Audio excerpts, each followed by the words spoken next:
This is a movie.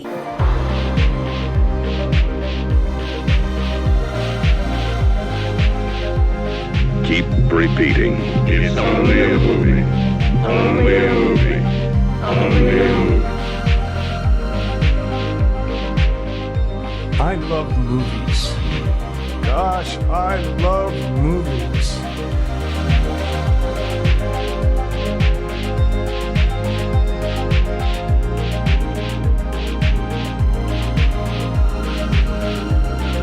Listen to the Matt and Mark Movie Show. By the way, with that shirt you have on now, it's making it seem like it's Jaws knockoff month again. It's definitely not Jaws knockoffs month again. I just happen to wear my Jaws t-shirt, as you do. Mark, can you guess how many Jaws t-shirts do I own? Oh, fuck. It's a good I question. have a feel. Okay, it's either going to be a lot or surprisingly very few. I'm going to go with like 2. Dude, that's right on the money. That's right on the fucking money. Really? I own 2. I own this shirt that just says Jaws. And I own a Jaws shirt that just says Amity Island. It looks like a real, like a Islander that's shirt. Cool. But it's Amity Island and it's Jaws. So there you go. My life in t-shirts. Another good Florida Man, potential good Florida Man shirt, by the way.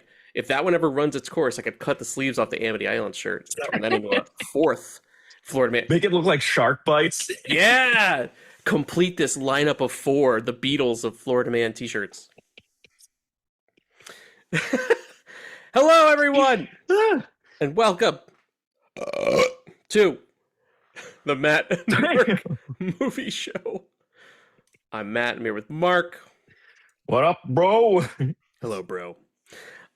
So we're here. We're going to be reviewing and talking about a movie that is very special to both of us. It's called Masters of the Universe, and no, it's not the new one. It's the one from 1987, the Canon Films joint, starring Dolph Lundgren. And we're going to be reviewing that because of the new movie. We'll talk more about that. But if you want to get right to the Masters of the Universe review and you're in a big goddamn hurry, just skip ahead a few clicks.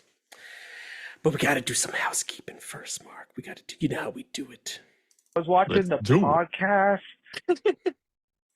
Mark, I wanted to say quickly to remind people, if you did not, I think was it our Robin Hood episode or the last episode, Thrash? One of those episodes, I revealed that this is actually going to be our last episode before we go on a bit of a hiatus because I'm moving. So I just wanted to remind everybody, what a way to go out, dude, with Masters of the Universe. We're not going to be gone long. We're not going to be gone long. But I just wanted to remind people so they're not like, what the fuck happened to these guys? Just vanished. He died. Those guys talking about Florida Man t-shirts and they turned into Florida Men and they went to Florida. Yeah. Got eaten by, is it alligators or crocodiles out there? They have both, but gators. Both? Gators are the big problem. For sure, dude. You could go out there with I wish I was moving to Florida. That would be amazing. Really? I'm not moving to Florida. That would be hilarious, I think. I think it would be kind of fun.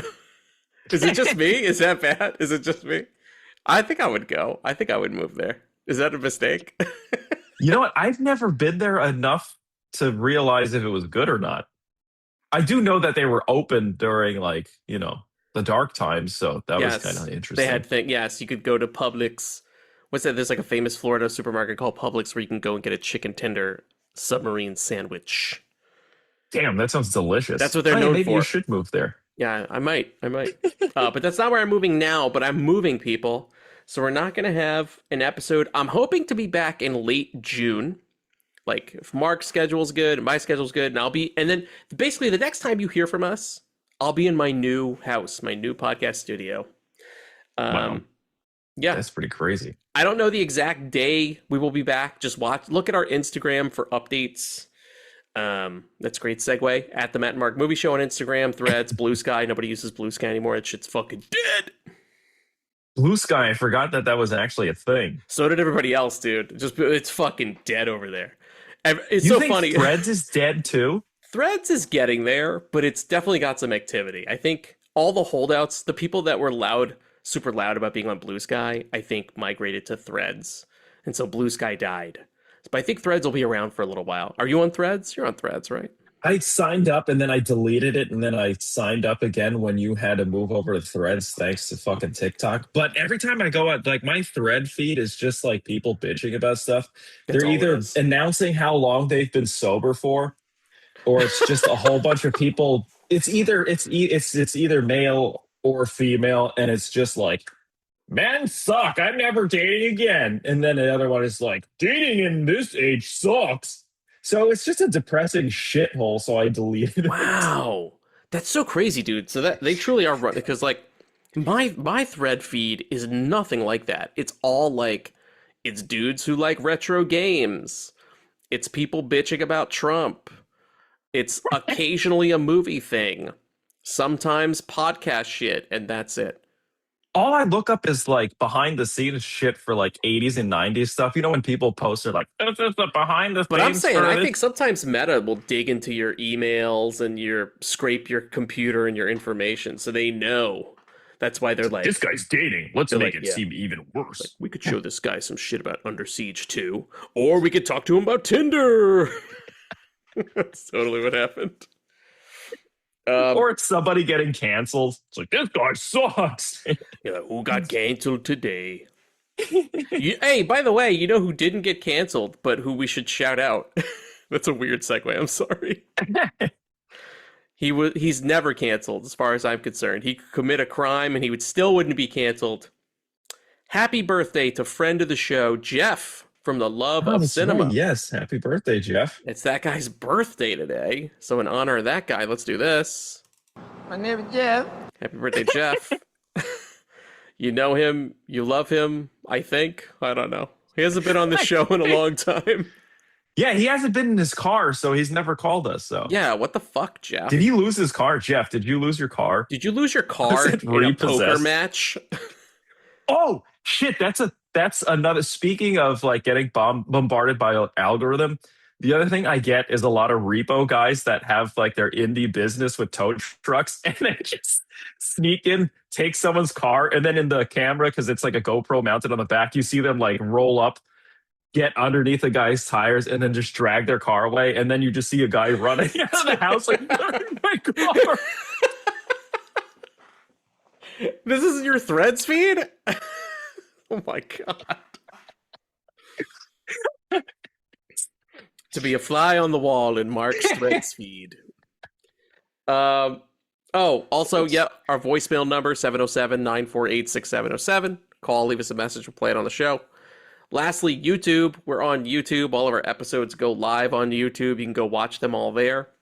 Like, subscribe, ring the bell, comment, There you hype. Dude, YouTube basically gives people like a full-time job. There's like 5 things you gotta There's announce. too many things. I also started to hype something the other day, and I was like, do you see that it gives you a certain amount of credits or points you can use to hype things?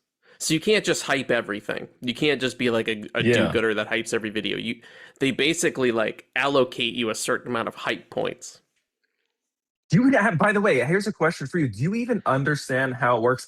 I have no clue how I get points. Nope. There are some videos that even though I have points, I can't even, and I know there's I think it's within 7 days you have to hype a video, but for there's some that I just cannot hype, even though I have points. It makes the whole system Maybe makes it doesn't no want you sense. to hype your Repo Man video. This is an insta It's like, hype that right was here. a really good toe. I'm going to hype this guy. I like how this I guy was can't. running and he fell down. That's an insta hype. Dude, I'm telling you, once you start watching these, you'll be addicted. Are they like well done? Like, does it take too long to No, get they to look the like payoff? shit. It's just a fucking GoPro on the back. No, but like, and do they're they basically hoping the guy runs out and face plants. do they start it too early? Like, you know, sometimes people will be like, "Look at this hilarious thing," and they show you something and it takes 3 minutes to get to the actual funny thing. Or are they smart enough to be like, "Let's start with the car taking off. You only got to wait And about you know 10, what? 15 seconds to see the guy come running out." Actually, with these guys, they've been pretty good because usually, you know, I'll make fun of people's editing. I'm like, we don't need to see a spin up to the shit. We just need to see the fucking face plant so we can scroll past it and move on to like the 50 other face plants I got queued up.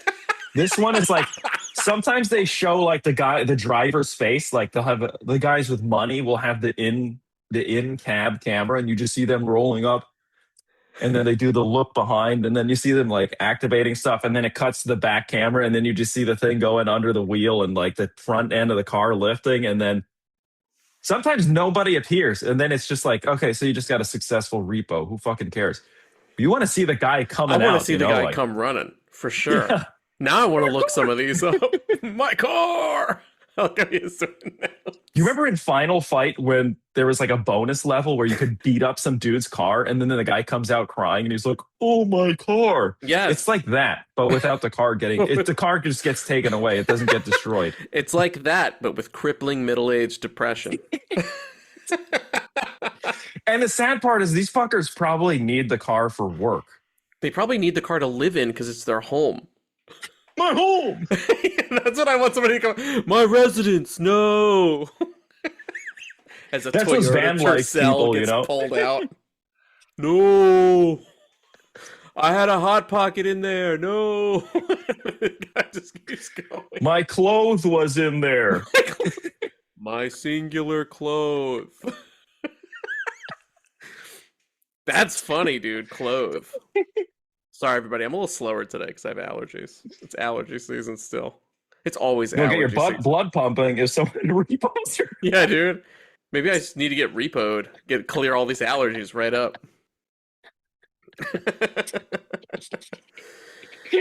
So, Mark, in honor of the new Masters of the Universe, that is why we're reviewing the old 1987, the classic Masters of the Universe. But before we do that, I wanted to talk to you briefly about the new movie and just see, like, are you hyped for it? What are your expectations? What are you looking for? I thought it could be kind of cool to maybe compare some of the cast, like from this movie with that movie. So I'm gonna. By the way, I was just gonna ask you the same thing too. For me, I'm super hyped. So far, every trailer I've seen for the new one has gotten me like really amped for it. I like the new guy. I think the cast so far, from what I've seen, looks really good. I know a lot of people are giving Skeletor shit, but I don't see that. I'm pretty cool with it. You know. Well, hang on. We'll go play by play here. So, hello. So, God damn, Dolph Lundgren was bigger. Jesus so Christ, we got he's huge. Dolph Lundgren as He-Man, and the new guy is named Nicholas Galitzine. Now, I will say this. Dolph, to me, I love Dolph. I'm always going to give Dolph the benefit of the doubt because I think he's a fucking great actor. He's really fun and charismatic on camera. Oh, yeah, he's awesome. He's just a specific type of action hero we've not had before because he brings his own brand of intellectualism to it. There's also a mystique because he's like a foreign guy. But I actually think he's like a legitimately good action star. But I will say this. Hell yeah. He is not cartoon accurate. And I think this is going to be the theme we're going to see with this new Masters of the Universe. The Nicholas Galitzine guy is cartoon accurate simply because of the chest plate. He's got the fucking chest plate from the cartoon. And that's what I noticed last night. I guess for some reason in my mind, right? So like I watched the original last night and I was like, for some reason in my mind, I always remember Dolph having the chest plate on. But it's really just kind of this made up get up. And I actually like his get up. I actually think it's pretty cool. He's got the like Spartan kind of shoulder pads and like that Roman style cape that kind of drapes in the back. I actually think it's like a cool look for him in the Eternians. But it is dope. Last night, I definitely had a moment where I was like, I thought he was cartoon accurate. So, by the way, I had that same thought with Skeletor. I was like, I thought he looked, because I think, I'll be honest, the last time, I do love this movie, but I feel as though the last time I watched it probably was with you. Yeah, probably. And I have to say, though, I had the same feeling, but with Skeletor. It did, you know what? It felt like they were trying to do that era's version. The new one looks like they're trying to be, like you said, more cartoon accurate. Whereas that one felt like it was more grounded in that time period where you had like, they were going for that Star Wars aesthetic, the Beastmaster aesthetic, a little bit of Conan the Barbarian all mixed in. So it had this more like, I guess it felt more detailed and realistic and less cartoony. I don't know if that's a good way to put it, right? You know what, dude? Speaking of Conan, really quick, because this brought me on like down a fucking wiki rabbit hole last night. Because I was like, well, why isn't Dolph like cartoon accurate? And I was like, I thought about Beastmaster, right? I was like, okay, right, Beastmaster wears like a furry kind of loincloth. And I was like, what the fuck is Conan wearing? Bro, do you remember that Conan wears pants? He just wears pants. Yeah, he's got like, it looks like he's wearing like suede pants. It's like the brown suede pants, but in my right? mind, I always think Conan is in like a loincloth or something, right? But Yeah, last night, exactly. I was laughing my ass off because I was like, oh shit, Conan is in like Dickies. He's in like work pants. It's like, what the fuck? Did not remember that at all. Anyway, sidebar. Okay, so speaking of Skeletor, Mark, we were talking about here, so we got the classic Frank Langella as Skeletor. That's pretty fucking tough to beat, because I think Frank kind of steals this movie, which without giving too much away, but and he's up against Jared Leto. Now, here's the thing. Jared Leto, unrecognizable as Skeletor, because it's not CG treated. It looks more like a traditional skull underneath the hood, whereas like in the Frank Langella one, because it's a physical makeup, you can feel the actor there. So you're like, oh shit, it's like a guy who happens to have a skull face versus this is a skull, a talking skull. You know what I mean? Yeah. It actually looks like Frank Langella's version looks like more like a disfigured face than a skull. Like chunks of his flesh has been ripped off. So it doesn't. It just feels like a fucked up face rather than like pure skull. That's coincidentally what He-Man says to him. You got a fucked up face. That would be awesome. Mark, what do you think about this treatment of the new Skeletor? Like, I know you're a Jared Leto fan, but are you... The thing that's weird to me is that, and I'm like neither here nor there. Like, some things I like Jared Leto in, some things I don't. I'm not a Jared Leto hater by any stretch, but I'm also not a fan. I'm a little bit in the middle. Sometimes I like him, sometimes I don't. With this, what I think is weird is you have no detection of him at all. Like, this could be anybody. Even the sound, it doesn't sound like him. He's doing a weird voice. Like, if you would have never told us that this was Jared Leto, I don't think anybody would be bitching. They could have just said nothing and gotten away with it, basically. I think that's what is strange to me. It's like people are like, it's Jared. It's like there's nothing Jared Leto about it. Yeah, I agree. Yeah. So there's nothing to complain about. It's just like, it's almost feels, it's like a totally different character. You should be kind of happy about that. You can't please everybody. Now, here's one thing. He certainly looks cartoon accurate. I think that's going to be the big theme for this new Masters of the Universe. I think it's going to be how crazy cartoon accurate it is. From the trailers, it does look like a live action version of the cartoon. It looks like they literally just realized the cartoon, which is cool.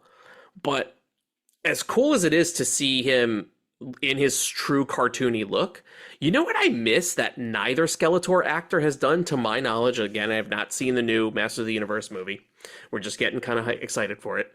Is nobody's done the voice. That Skeletor, that like crazy voice, the meme. Now it's like a meme. Everybody like has the Skeletor memes and shit. Do you think that the meme ruined it? So they're trying to just like distance themselves from it. That's also a good point, dude. 100%.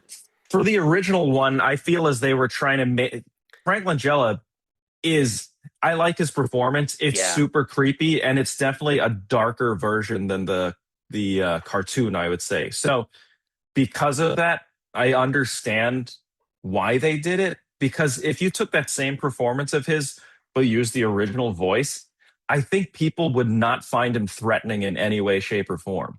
You know? Yeah, I bet there was a temptation. Can't you see Jared Leto is such a fucking weird character actor? Can't you see that there was a temptation for him where he was like, do I try the cartoon voice? And they were like, this is too fucking crazy. You cannot go here. Stop it. So then they like auto-tuned his voice, changed it, whatever, they pitch shifted it. I'm with you. I like Langella's more grounded, gritty performance as Skeletor. He, to me, is the best character in the classic OG version. I do. Well, think about it. I don't know. Doesn't it feel like the cartoon was like for kids, but now it's like that audience has kind of grown up too.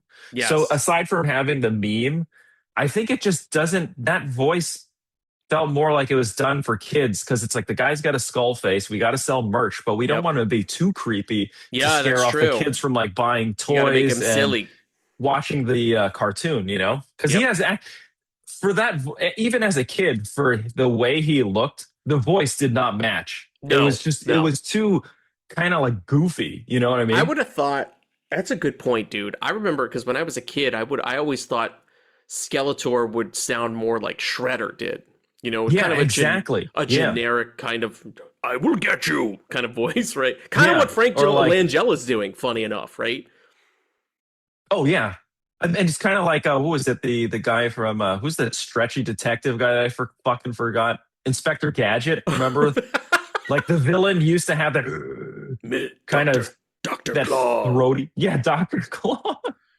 I'll get you, Gadget. But then you got to like Skeletor, and he's like, and you're like, You're like, this fucking clown. I do think those memes, dude, that was probably, a super clowny voice. That's a perfect way to describe it. Dude. I think those memes tanked any hope of getting a cartoon accurate voice. This is as cartoon accurate as you can get for Skeletor in 2026, I think. Yeah. All right, next up, Teela. All right, in the original movie, she's played by Chelsea Field. In this new movie, she's played by Camila Mendez. Now, I'm going to tell you, I don't know who Camila Mendez is, just like I don't know who Nicholas Golitsyn is. But I'll tell you this, Teela, I think there's room to kind of be experimental in terms of this character, because I think people hang on, in terms of the female characters, I think people hang on to Evil Lynn and She-Ra more than Teela. So I think if you're a new actor that's stepping into the Teela shoes, it's kind of great because you could do whatever you want, right? It's just kind of like, there's no shoes for you to fill in. And by the way, that's no knock on Chelsea Field. I think Chelsea Field does a decent job as Teela in the original movie, but I don't think she gets much to do. Yeah, actually, you know what I was surprised about after watching? I was like, He-Man and Teela really don't appear too much in comparison to the younger leads. Yes, they get way more time. It's funny. There was a moment last night with the OG movie where I was like, it feels like they wanted Courtney Cox to be Teela. And they could have just cast Teela in the Courtney Cox role. They could have switched those because they clearly wanted to spend more time with Courtney Cox. And they do. They do. and they do. And they totally do. Because Chelsea Field I thought she was really good. I've seen her in a couple of other movies. She's an awesome actor. And she's in Harley Davidson, like the Marlboro Man. Oh, shit. That's right. Yes, she's, isn't she the Marlboro Man's girlfriend? I think she is. But I think she's like charismatic and she's super fun and she actually is believable as like that kind of warrior character, you know? Yes. She also does a great like eye roll, like Gwildor. there's a lot of that. Gwildor, you sack of shit. Okay, there's Teela. All right, next up, Evil Lynn.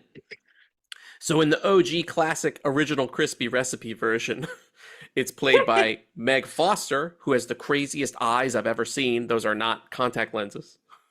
Yeah, her eyes are insane, actually. And I think her version looks creepier. She's definitely creepier. Yeah, she has the villain look. Also, all the headgear she wears is dope. Is really cool. She's just a scary actor too. The new Evil Lynn is played by Alison Brie, who I'm going to tell you I'm rooting for because I'm a big Community fan. This is Annie from Community. So I was just kind of like, anytime I see Community people and stuff, I'm kind of like, good for you, man. Like I was like, oh, she's in a He-Man movie. Good for her. So I'm hoping Annie does well. But I haven't seen too much of her like in the trailer. They don't really show her much. Yeah. But I'll tell you this, she's got her work cut out for her because Meg Foster fucking crushes as Evil Lynn. Crushes. Oh, yeah. And she has that crazy bone structure that makes her look terrifying. You know what's crazy is her eyes are so insane, like naturally insane, that they don't need any more effect for her to seem like ethereal. Like there was a moment where she was like, hey man, listen to me. Like she was trying to like get into his mind or whatever. And I was like, they don't even need production on this. Like I would just buy it if she was just push into the eyes. Her shit is already hypnotizing and mesmerizing. So I do think it's funny. One thing about Evil Lynn in the movie is that she's kind of she is responsible for getting all the assassins for Skeletor, who we'll talk about later when we review the movie. And she has terrible choices because at first you're like, she picked a dope squad of people. And then each of those characters systematically get their asses whooped. And even to a point where Skeletor gets so mad, he kills one of them. And then he sends her in his place because he's like, fuck you. You suck. Go back to Earth. Do you like that they basically vaporized the most expensive looking guy? Did I notice? I was like, because you know me, dude. I also love like Gillman creatures, and I was like, oh no! I was like, don't kill the fucking Gillman. I always forget it's him. For some reason, I always think the one he's gonna sacrifice is Karg, who's fucking useless. Karg! He sucks. He sucks. Even later on, he's always trying to like suck up to, and you're like, he's that guy, there's nothing scary about him. He's just not only like is he a brown-nosing he gets nothing done. He has no discernible weapons of any kind. He just has a hook. And all he does is just boss people around and go there, find her. That guy sucks, dude. I always wish it was Karg that got a fucking laser in the face and keep the fucking Gillman with like the bulge neck. You're totally right, though. They were like, that guy costs too much, kill him. Did you like how the Beast guy like was having trouble with his prosthetics? So in the background, you can see him like this. Yeah, I did. Struggling to breathe.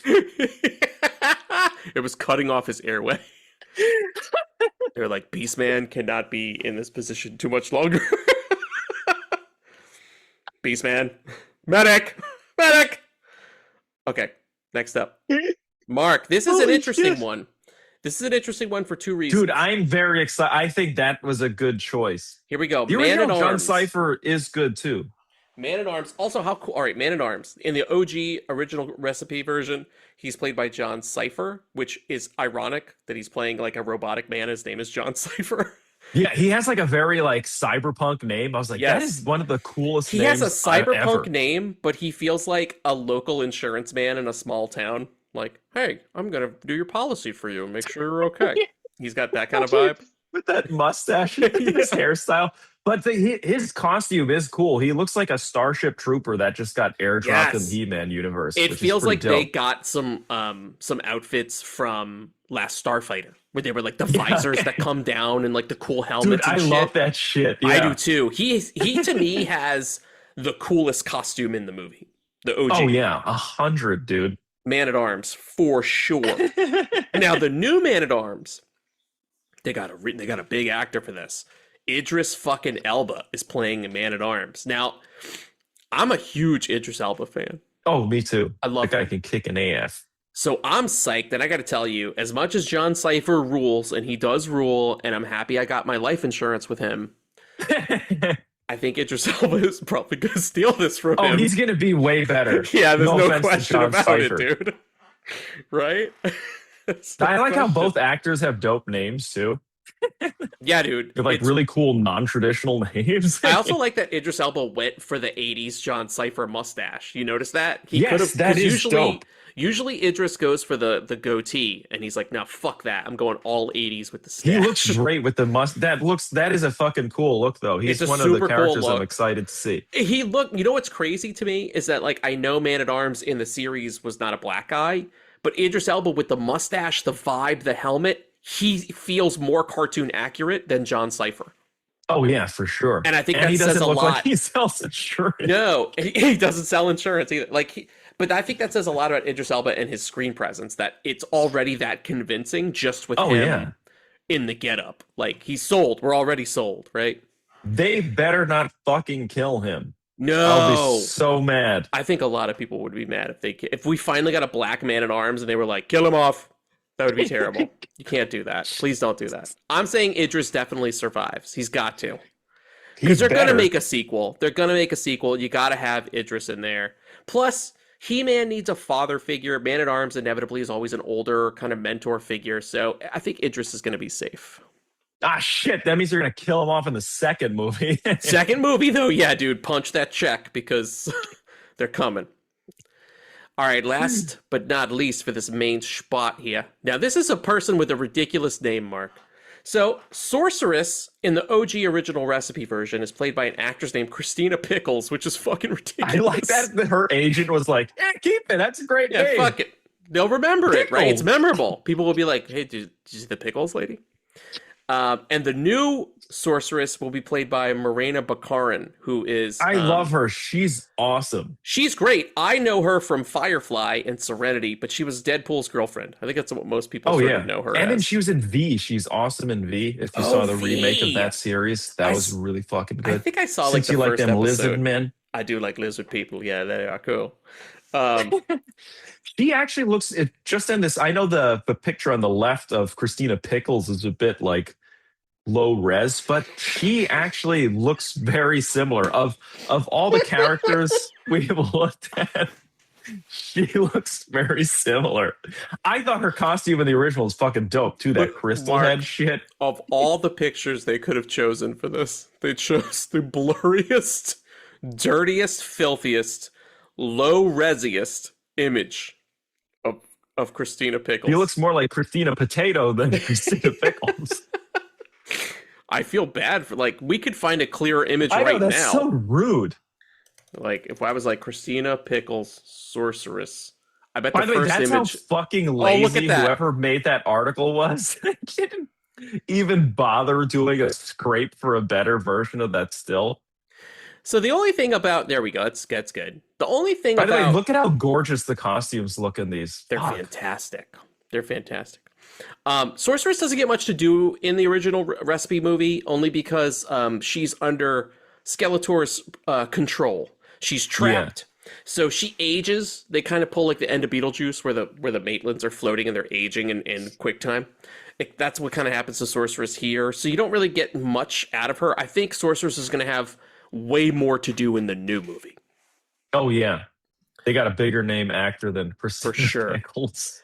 But I do think Morena Baccarin is a great actor, so I think I'm gonna give the edge here to her. But I don't know that her costume will be as cool as Christina Pickles. The look for Christina Pickles might be a little better. I think they're going away from that. I'll tell you one thing: a lot of the costumes in this movie had that very willowy feel to them, which I liked. Yes, they're like super detailed, lots of like shit hanging off. I love that stuff. Tabards made out of like chain mail. That shit rules. I'm also psyched about, I wanted to find other images, but like I'm psyched that we're finally going to get a battle cat. Right? Yeah, that's something. My only fear about that is the CG-ness of it.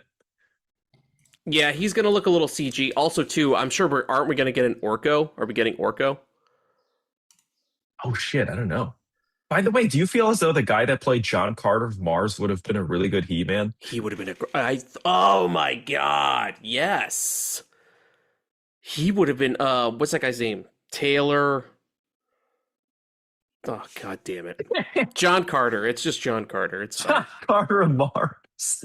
John Carter of Mars would have been a fantastic He-Man. But this guy looks pretty good, man. And also, too, he does look good. Another thing that I think we're not talking about is that we get a comics accurate power sword, a cartoon accurate power sword in this. You know what my big fear is, though, that they're just gonna, you know how they, like in the original, he doesn't really use that sword till like close to the. I hope they don't do that. Fight. It's like we need to see that fucking sword sooner so we can see it used more. You know. I agree. I also think that I think they're going to do that, though. Like, this movie feels like they're trying to course correct a little bit. I was thinking about this, and this is probably a good segue into the classic movie. So the classic movie does the classic canon thing where it's like, we don't have money. Like, they only had like $15 or $16 million to make this movie. So they were like, we're going to have a bit in the beginning in Eternia and a bit at the end. And most of the movie's going to take place in some small fucking town on Earth so that we don't have to spend as much money.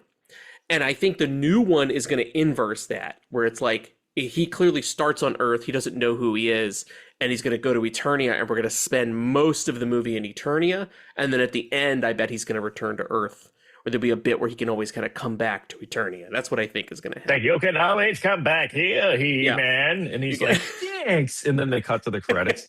He's like, thanks. And he goes, wait a minute, my car. And someone's repoing his car outside. And he runs oh, shit. You know what this reminds me of, by the way? I fucking love when they have these like mixes between fantasy and then it comes to the present day. Do you remember in Beastmaster where like the evil villain encounters a car for the first time and they're like, then I think one of his henchmen's like, they call it a car, sir. And then the villain's like, a car. That shit always made me laugh. Where they just completely mispronounce it. A dar is the stupidest line ever. That shit is funny though. That is fun. Yeah, so we get more of like we get a fish out of water thing with this classic movie.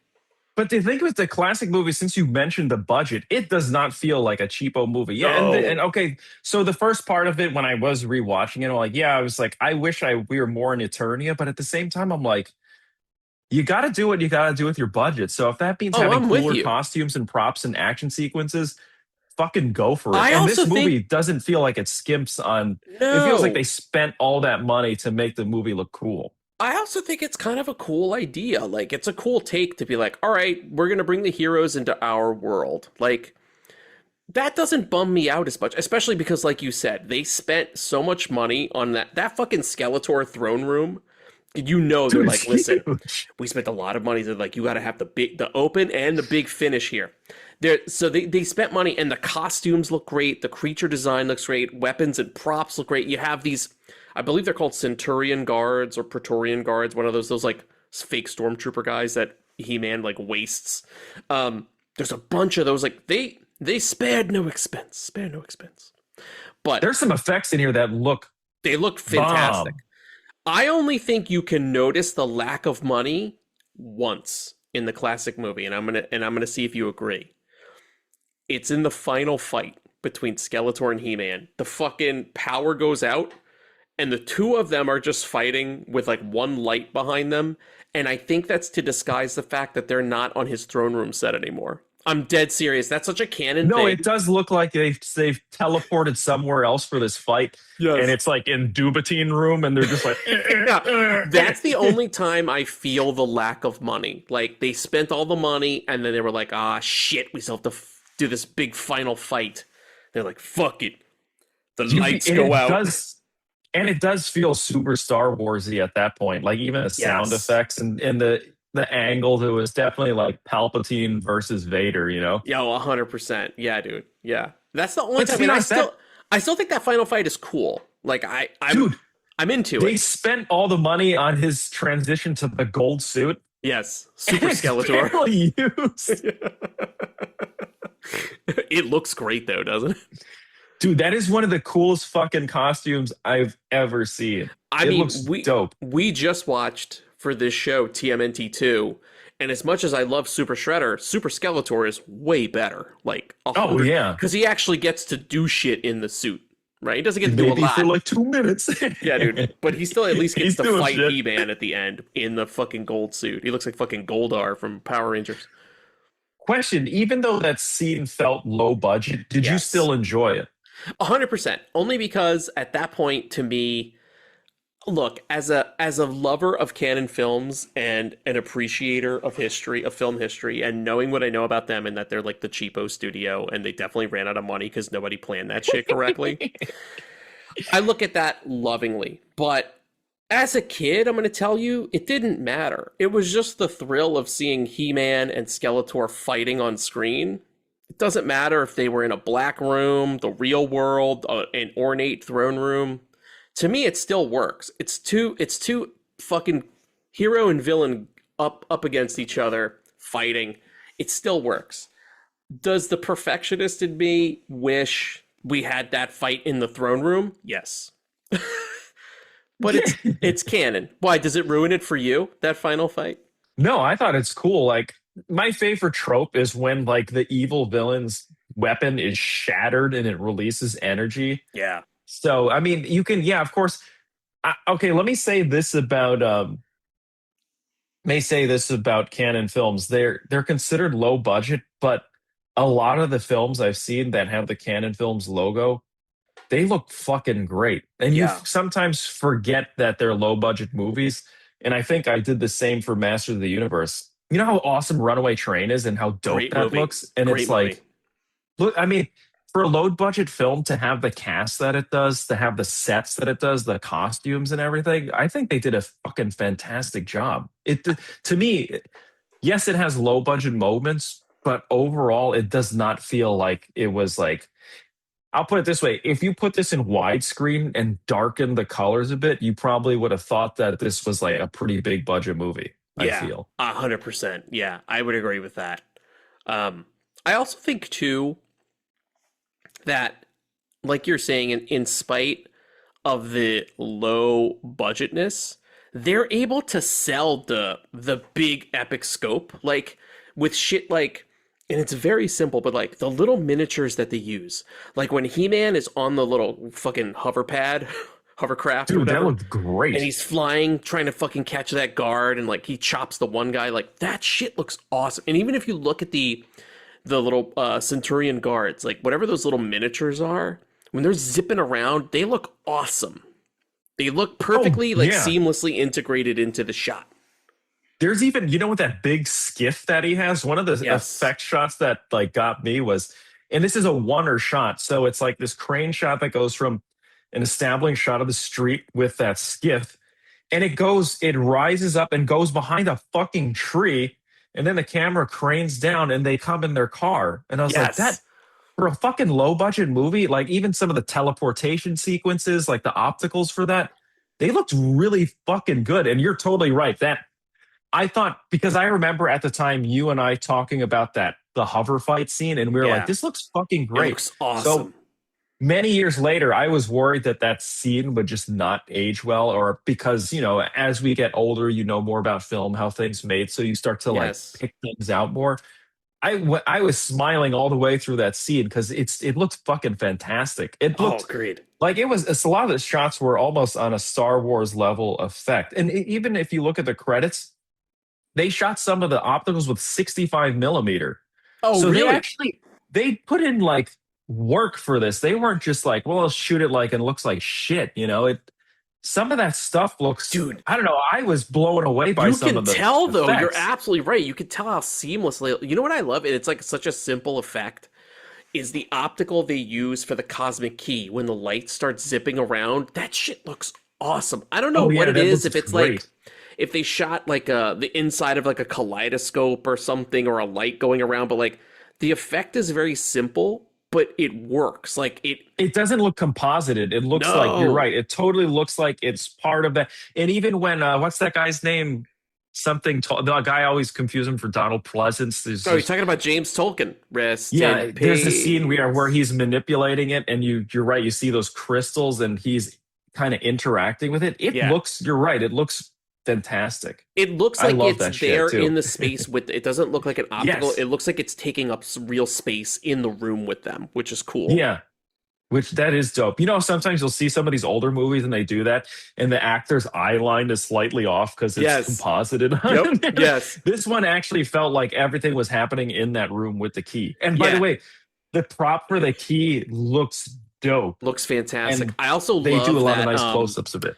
The soundscapes they use, like the sound design for it, like those tones feel really like striking, and they feel really deep and otherworldly. Like Bill Conti composed all the music for this movie, for Masters of the Universe. The Rocky guy. There's only one beef I have with him, with this score. The He-Man theme.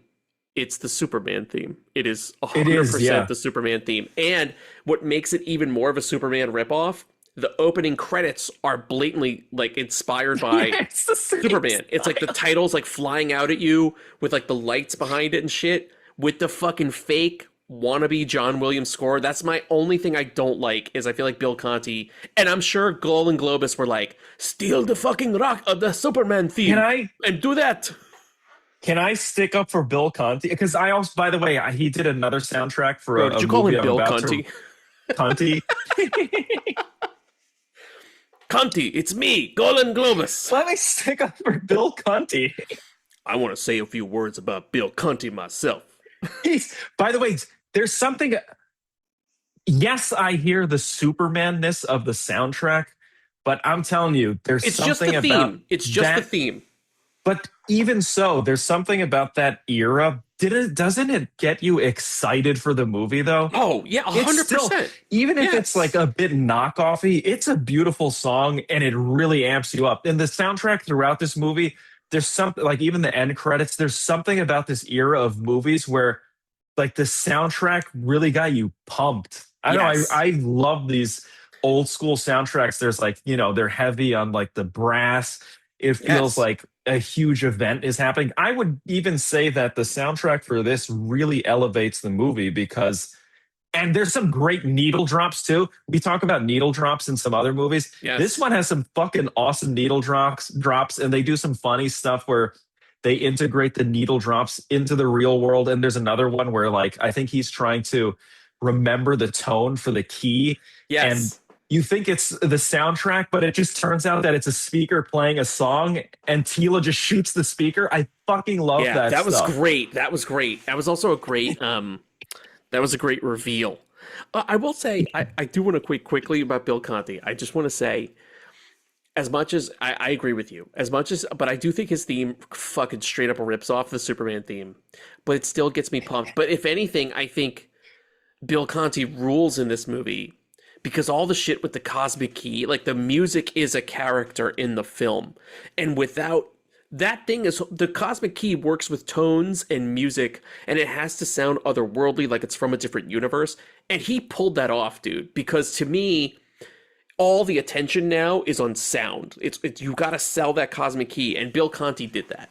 So kudos to him, man. I think he. By the way, that is a really fucking hard thing to do because yes, it could wind up sounding like ass and just cheesy. You know what I mean? Like, say for example, Close Encounters of the Third Kind. If they fucked up anything to do with the musical parts of the movie, that would have been received in a completely different way. I feel so. That's like the kudos ultimate. to him. That's like the ultimate kick the can down the road, like past the buck. Is like, hey, a vital part of my movie is going to be this musical tone. So my composer and my sound designer will come up with that, and like that those guys are like, fuck. It's like, oh my god, all the the whole pressure's movie on. rests on what we do with the sound. I got to make this sound and tone really cool, or the movie's gonna fucking destruct, basically self-destruct. And the thing is, it's not just for like one scene. It's just like, here's the cosmic key. It gets one scene where they get to manipulate it and hear all. Dude, there are so many scenes with this device. So it has to be fucking cool. Like, if it sounds like ass, that's like 6 times throughout the movie where it sounds like ass. And you have to have it play like each time you see the cosmic key, a different character is playing it. So it has to have different sort of variables. Like, okay, here's a person just mashing buttons. Here's what it sounds like when fucking Gwildor, who built the cosmic key, is playing it. Here's what it sounds like when you're trying to open the gate to Eternia. Like, it has to be awesome every time, but varied. And that, again, Bill Conti nails. Oh, yeah, 100%. I totally agree. So you know what? Maybe at the end of the day, he was like, fuck it. You know what? I worked really hard on this cosmic key shit. I'm just going to do the score for Superman. Who gives a shit? But here's a question, though. Like, with you not thinking of the Superman score, did that opener like get you excited when you started to rewatch it? It gives me waves. It's like a nostalgia bomb. Like when I start the movie and I see all the colors come up and I hear the VO and it's like, who will be master of the I'm like, this is the fucking best movie. I get like really amped about it. And then you have that opening. It's that beautiful like matte painting of Castle Grayskull. Dude, it looks fucking dope. It looks so awesome. And like, it's just a banger of an open, and you got the fucking fake Superman score. Like, it's great, dude. It's so awesome. By the way, did you feel as though there's something about that aesthetic? Like, now that you've mentioned like Castle Grayskull, there's something about that aesthetic where like films have really not been able to recapture that 80s, 90s fantasy look. No. Where it just felt like it's creepy, but it feels a bit grounded in reality, but it's also like hyper stylized. And I feel so it's like, it also looked really gritty, and my fear is that the new one will look too candy coated, too clean. Because even in the show, whenever they showed like Grayskull, it's in a very dark universe. Yes, it's not bright. It's kind of like, I think the movie matched it beautifully. It looks fucking cool, and it's kind of terrifying too, which I like. I agree, especially too because they added this definition on the actual skull where it looks like it has like gnarled teeth, and there are bits and sort of spaceship components within it. You can see these sort of lights blinking on and off. You're like, what the fuck am I looking at? Like, it looks great, man. It's a really nice painting. Looks great. By the way, for me, I think it's dope, but do you like that mixture of like sword and sandal with sci-fi? I love it. I was just going to say one of my favorite things about this movie, about basically anytime a movie does this, where if your movie is not sci-fi, but it still somehow involves lasers, I love that shit. Like, if your movie has a fucking sword, a guy with a sword, but he also has a laser gun, I'm in. Like, all the laser blasts in this movie, like, I love that He-Man is like, I have the power sword, but guess what, bitch? I have a laser gun, and I blast motherfuckers. Like, it's awesome. The lasers are great, and people get shot in the face. Like, those guards are getting hit in the face. Their fucking helmets are exploding, and face plates are shattering. Sparks? Yes, it looks awesome. I fucking love that, yeah. Also, did you see that one where, like, He-Man deflects one of the lasers with a sword, and you just see it bouncing? Yeah. That shit is fucking awesome, but it looks great. It doesn't look like some optical they painted on top of the film. It looks like it's legit in that world bouncing off. It fucking looks awesome. Yeah, whoever did the opticals for this did a kick-ass job, because they really look like they're part of the environment. Yeah, those laser blasts are fucking awesome. I'm just a big fan of lasers. Like, anytime there's like a spy movie and like I forget which old James Bond movie it is, but like where a character has like a laser all of a sudden and they like can fire it, like, I love that shit. It is so cool because it's that little bit of movie magic of like space age sci-fi shit that kind of creeps in. Awesome. I'm all in for that. Like, how did you get the light to segment? Yeah. Eternia, man. The air gets weird. Light gets weird. Things bounce weird. Are you a fan of that fusion of sci-fi and fantasy together, sharing the same space? It's fucking cool. It's very unique. There's another movie that did it. Was it like Fire and Ice or one of these? Which movie was it? There's some other movie where they had like laser swords and shit like that, but I'm drawing a blank. I think it was from this year. Anyway, I fucking love it. I think it's like you don't see it that often, but when you do, it gets me very excited because there's something cool about, like, I don't know, it's like it's a bit Mad Maxy. It's just like a meshing of all these different worlds together, and I think it looks awesome. And it has like also in his throne room, it's got the Egyptian stuff. There's like all these different aesthetics thrown together, but it makes it look like a very cool universe, and it feels believable. I never felt like, if they have swords, how come they have guns? I'm just like, that's like the best of both worlds. The more the merrier, yeah, dude. Yeah.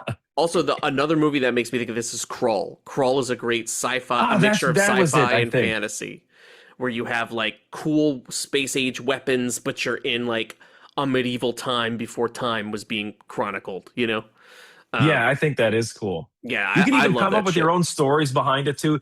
It even adds to a backstory. It's like, yeah, they had advanced tech, but maybe they don't know how to make it and they lost all of it. So they're back to like the sword age, but they still have like these laser guns and shit.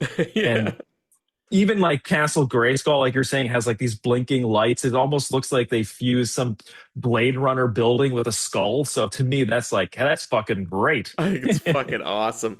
I just know the canon filmsness of it. They definitely like borrowed props from other movies, or like they were like, we've made 6 sci-fi movies, take some laser guns from here and put in a building from here and put it in, and so like whatever, however they could cut corners, that's how they're gonna do it. Did you notice one of the props? I think it is the key has like you know how you have those plastic buckles on like nylon belts that clip in? Yeah. Like there's one piece just like glued onto the end of it, and they're just like, we don't care if you know what that is or not. It just looks like sci-fi if you glue it onto the right section. Yeah, dude, the red button on the Cosmic Key looks like the red stoplight on a bike. Like that a person would have on their bike, like if they had like a recumbent bike. It's definitely the stoplight from a bicycle. 100%. But I mean, think about it. Like, you can really, like, I don't know. This is like before the era of LED lights. So for them to do some of this stuff is like, it ain't easy. And also like in the throne room, another example of the extra detail. There's like I think it's on like the right side of the shot. There's like, it's almost like, what is it called? It's like a pulpit almost on an arm, and it like Oh, moves up yes. and down. And it's they didn't have to fucking do that. That's No. just an added cost. But Yeah. I appreciate that they did it anyway. You know? Yes. I also like, too, again, about the fusion of sci-fi and fantasy, that in Castle Grayskull, right, you also have a surveillance room where there's a giant screen with like a radar mapping screen where there are Dude. tech guys on computers who are monitoring the location of the cosmic key, because Skeletor goes in and he yells at them, "Where's my key?" Yeah. By the way, did you notice? Because that was like, I guess they didn't have like LED walls or so it was projected, but it looks dope when they cut to those close-ups of Skeletor, and there you see this huge screen in the background, and it's got that like almost like a laser grid pattern on it. It looks Yes. fucking dope. I also loved the look of his when he projected a message out to the people of Eternia, and it had like him in like 3 different 3/4 views and 3 different sizes, like that kind of like distorted projection. It looked so cool. Yeah, I love that. I love that shit. Okay, all right. We clearly love the look of the movie. I thought we should talk about the characters a bit. Dude, Dolph Lundgren's awesome. He's awesome, right? Come on. Yeah. To me, I was like, I wanted more Dolph Lundgren and less of the boyfriend. I was like, fuck this synth playing douche. Give me more Dolph like beating people up with his fucking sword and laser gun. Apparently, this was Dolph's first role in English. So if you look at the credits, he has really? a dialect coach and an acting coach, because it was like his first.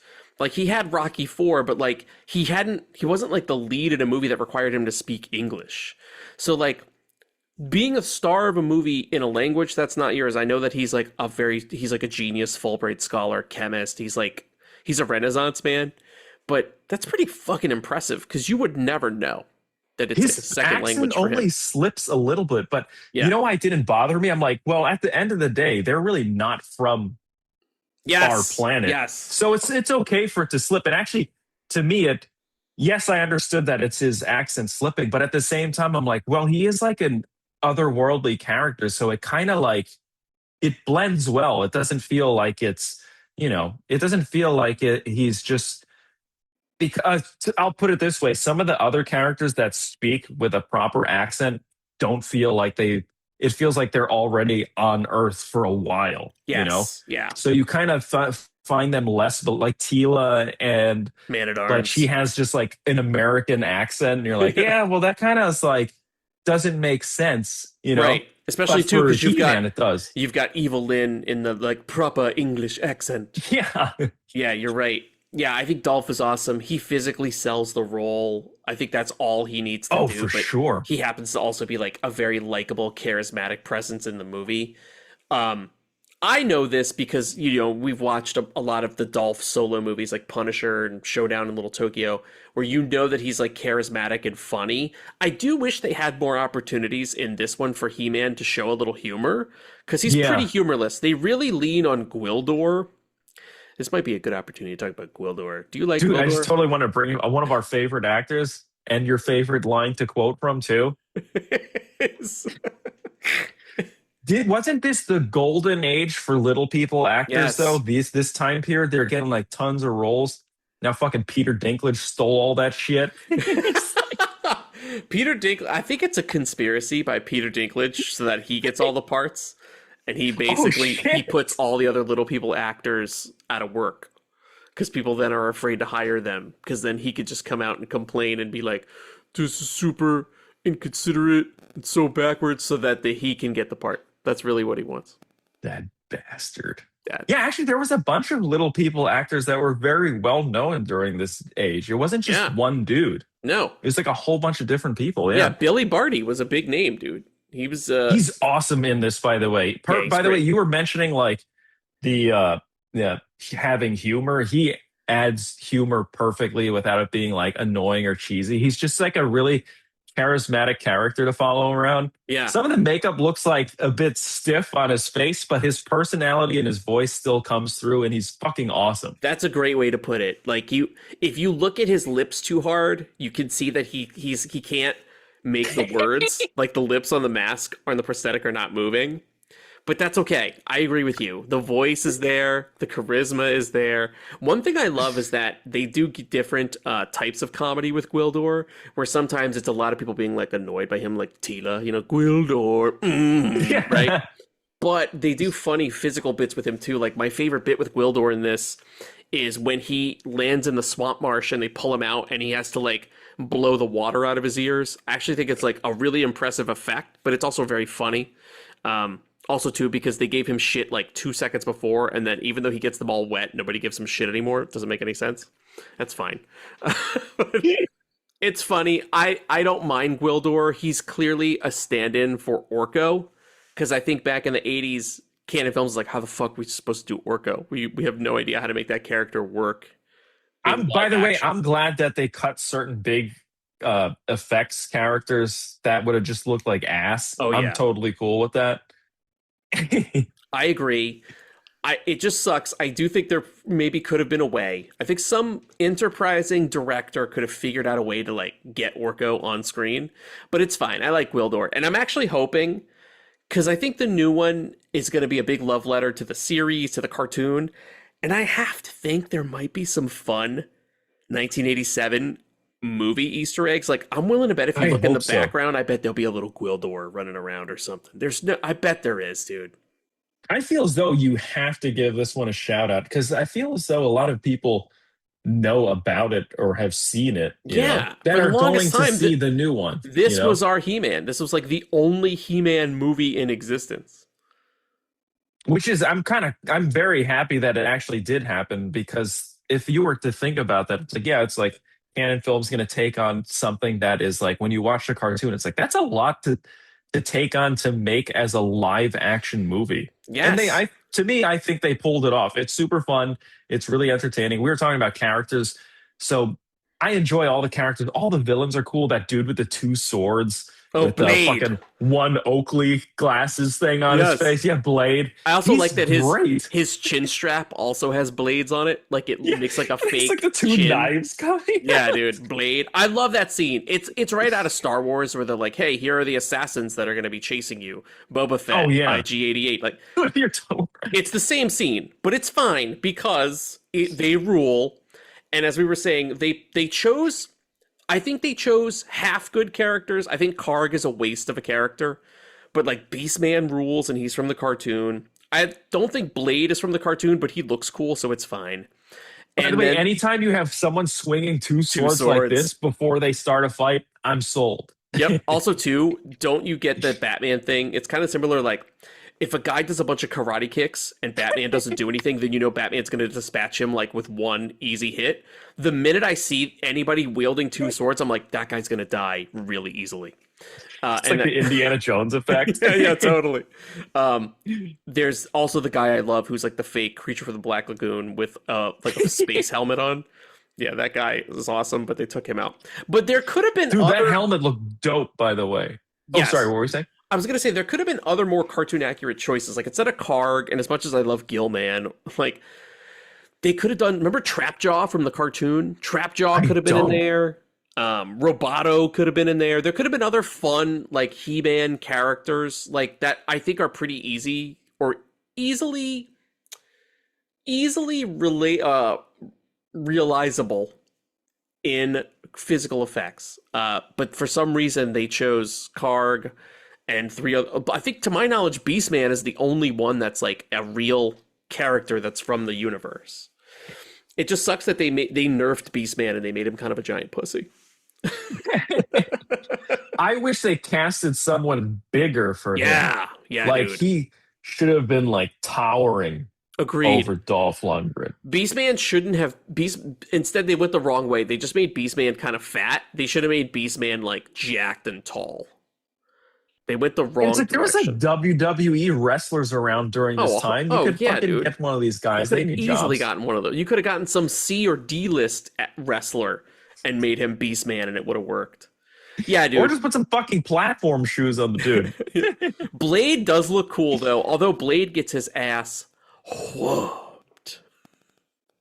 Yeah, he does. It's kind of disappointing how because they do look fucking cool, you know. They look great. I'll be honest, some of the death scenes are a bit, but then again, it is this movie is more kind of like for kids at the time. I feel right. Yes, it's definitely for kids.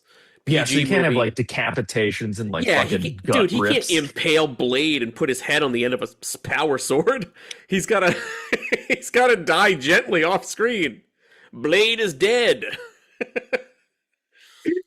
Although Beastman, dude, Courtney Cox throws ammonia in Beastman's face, and I was like, that's fucked up because that's a real thing you can do to somebody, right? Oh, by the way, speaking of gross scenes, her wound on the leg. Oh, that thing looks disgusting when they like lift the pant leg up and you can see it like festering. Yeah, you can see the green shit oozing in her wound and shit.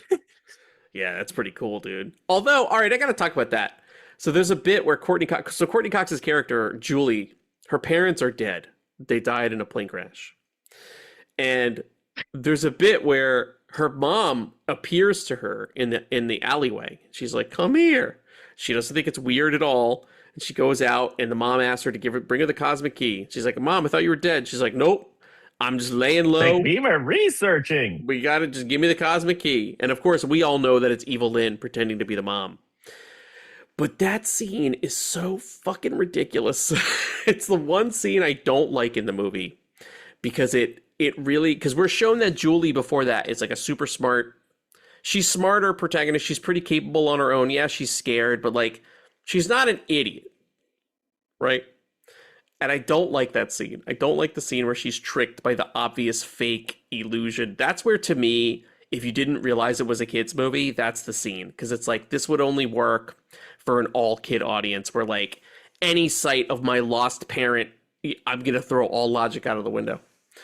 Do you feel as though she was in a hypnotic state, though, due to... See, I wondered about that, because, but if she was, then her delivery should have been more like, "As you wish, as you command," right? Yeah. There's like a bit where when they're interrogating the boyfriend, I actually like that. They put this collar on him, and he has dude. He has like an affected voice where he's like, "I don't know where the key is." Like, yeah, that she was should have cool. just thrown one of those collars on her. Then I might have believed, oh, she'll go on with it. Right? Yeah. It's just By the way, there was a missed opportunity for them to keep that collar on that guy's neck. That would have been and hilarious. Ask him truthful things as jokes, just as like a funny thing. That's a good. He has to tell the truth. Good comic relief. He has to admit all this gross stuff, like they're bored. I'll be honest. Of all the characters, I did find the boyfriend to be the most annoying. Really, I get the most annoyed by James Tolkien, who I love, Mr. Strickland from Back to the Future. But he's the only guy. Dick cop, you know. He's too much in the movie. Like, I get what they're trying to do, and it is fun to see James Tolkien turn up. But I do like that they bring him to the end because you don't think he's going to make. He has like the best ending of all the characters. Yes, he decides to stay and be like a wife. Suddenly, he gets a hero's ending in Eternia. He has like his whole life has changed. It's improved like eightfold. It's like when in Stargate when James Spader decides to stay. Yep. He's like, "Fuck it, I'm a king here. Egypt. I'll just stay here." Yeah. James Tolkien was like, "Yeah, rest in peace." James Tolkien died like he died recently in March. Very recently. Yeah, very recently. March 26th, I think it was.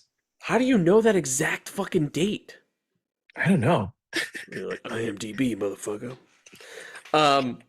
Mark, so we talked a bit about him, but Frank Langella, dude, did you stick around through the credits to see his post-credit scene? That's what I want to tell you. I was like, I forgot there was a post-credit scene. Oh, it's the best Skeletor scene. No, I left the credits on, and then it popped up at the end, and I was like, you ain't coming back. Yeah, I'll be back. Yeah. That shit scared me as a kid because A, it was 1987, and we had shit, that's right. We had no frame of reference for like post-credit scenes that never happened back then. We all just saw Skeletor die. And it's framed very scary because it's close. You're not sure what you're looking at. And when he pops up, there's no music, there's no sting, there's nothing. So that makes it even scarier, that absence of score. He talks and then they freeze frame like a fucking Tales from the Dark Side. That shit used to scare me. Like, I remembered when this would be one of those tapes that we would rent all the time from Blockbuster. We would just, it should have been at a certain point. My mom should have been like, I'm just going to buy the fucking tape because I've spent hundreds of dollars renting this. My best friend and I, when I was a kid, Stephen Kernion, we would rent this movie constantly. And I remember neither of us, once the credits would hit, we would turn it off because neither of us wanted to see the Skeletor part at the end because it would freak us out. Oh, wow. We were young. We were little. We were like 7 or 8, you know. We were little pussies. But then once I got into high school and I was like, I'm a big boy now, I would definitely watch the post-credit scene. Were you disappointed that another movie never happened? Yeah, dude. Only because I wanted more Skeletor, but I wanted to see more characters. Like, I think inevitably a sequel would have probably had She-Ra.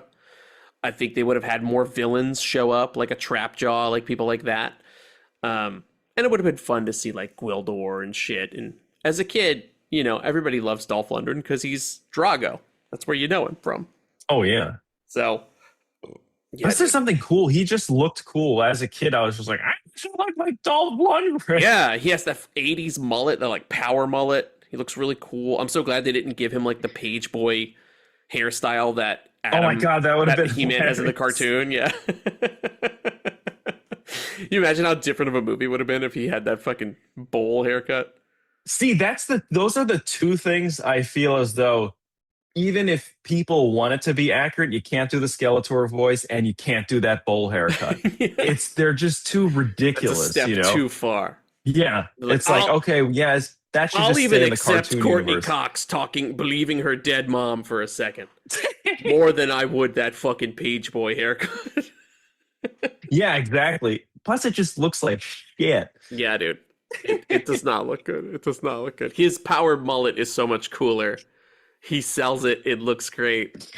Here's a question. How do you feel about the fact that this movie strays so far from the cartoon? Like, there's no... You know how He-Man is not He-Man all the time? He's Adam. And then when he gets the power, he becomes He-Man. Me personally, I kind of like that they're like, nah, fuck that. He's just He-Man all the time. You know what I mean? No, I mean, if you're going for a He-Man movie, it's like, yeah, who gives a shit about Adam and his day job? You want to see fucking He-Man swinging swords and shooting motherfuckers. Well, that's going to be interesting in the new movie because I think you're definitely going to see him as Adam, see him at his day job in his real life, and then you're going to see him go back. I wonder if it's going to be like, I'm going back and forth between being Adam and He-Man, or I'm learning to be He-Man. Well, you know what? I think the way they're doing it seems to be a cool balance way because they're even like poking fun of society and stuff because he has his pronouns on his desk, but it goes with the He-Man thing.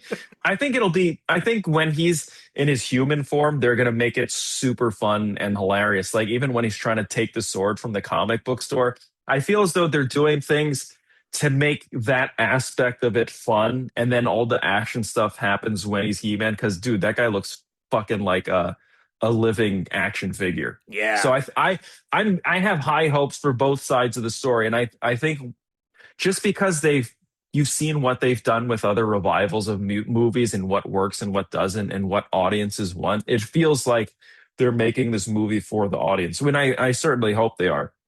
That's a good call. That like I didn't think about that the new movie would be using all the real world Adam stuff for humor and really playing with humor.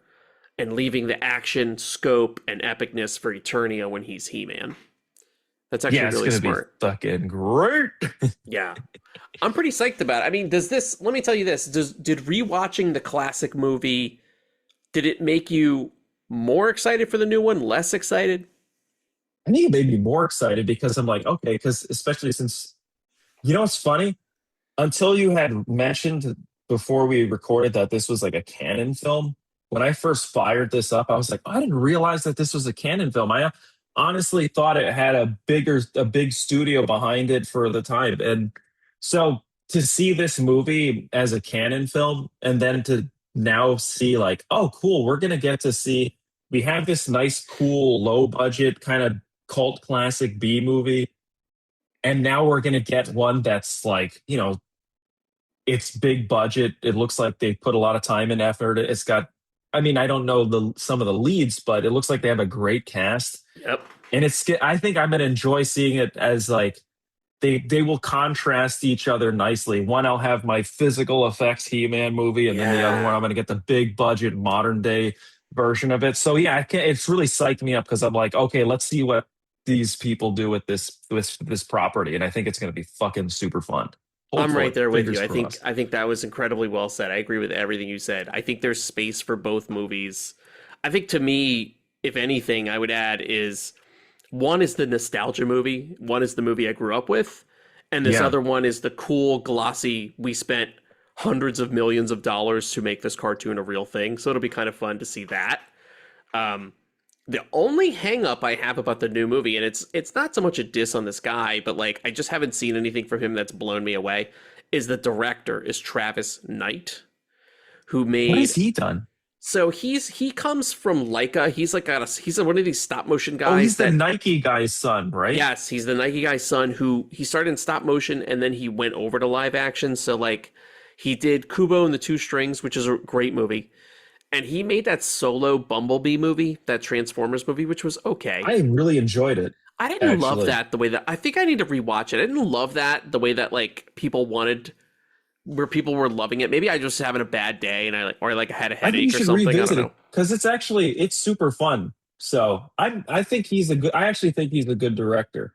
Okay. Sometimes they fall into those like Nepo directors where they just kind of suck. But he actually feels as though he's got like skill, a good sense of humor, knows what looks good and what doesn't from his prior films, knows how to handle effects. So I think it's going to be... I'm very excited for it. And this is how I'll know I'm excited is after I watch it, I'm like, damn, I wish I had that movie when I was a kid. Because, you see all these like older properties being refreshed and you're like, oh man, as a kid.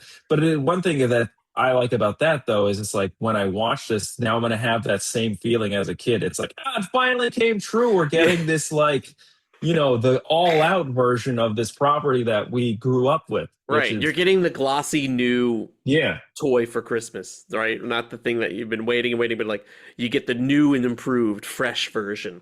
Yeah. I also like that he's doing something very different too. It's not like he's pigeonholing himself in certain genres and just doing one thing. It's like he's capable of doing serious stuff. He's done fun stuff. He's done action. So he seems to want to be like a good balance. He seems to want to be like just a big blockbuster director. Like, hey, I take things on and do big fun projects. I kind of like the ballsiness of that. Oh yeah, I think it's cool. We need guys like that. I don't like that he's Phil Knight's son, but that's okay. It's fine.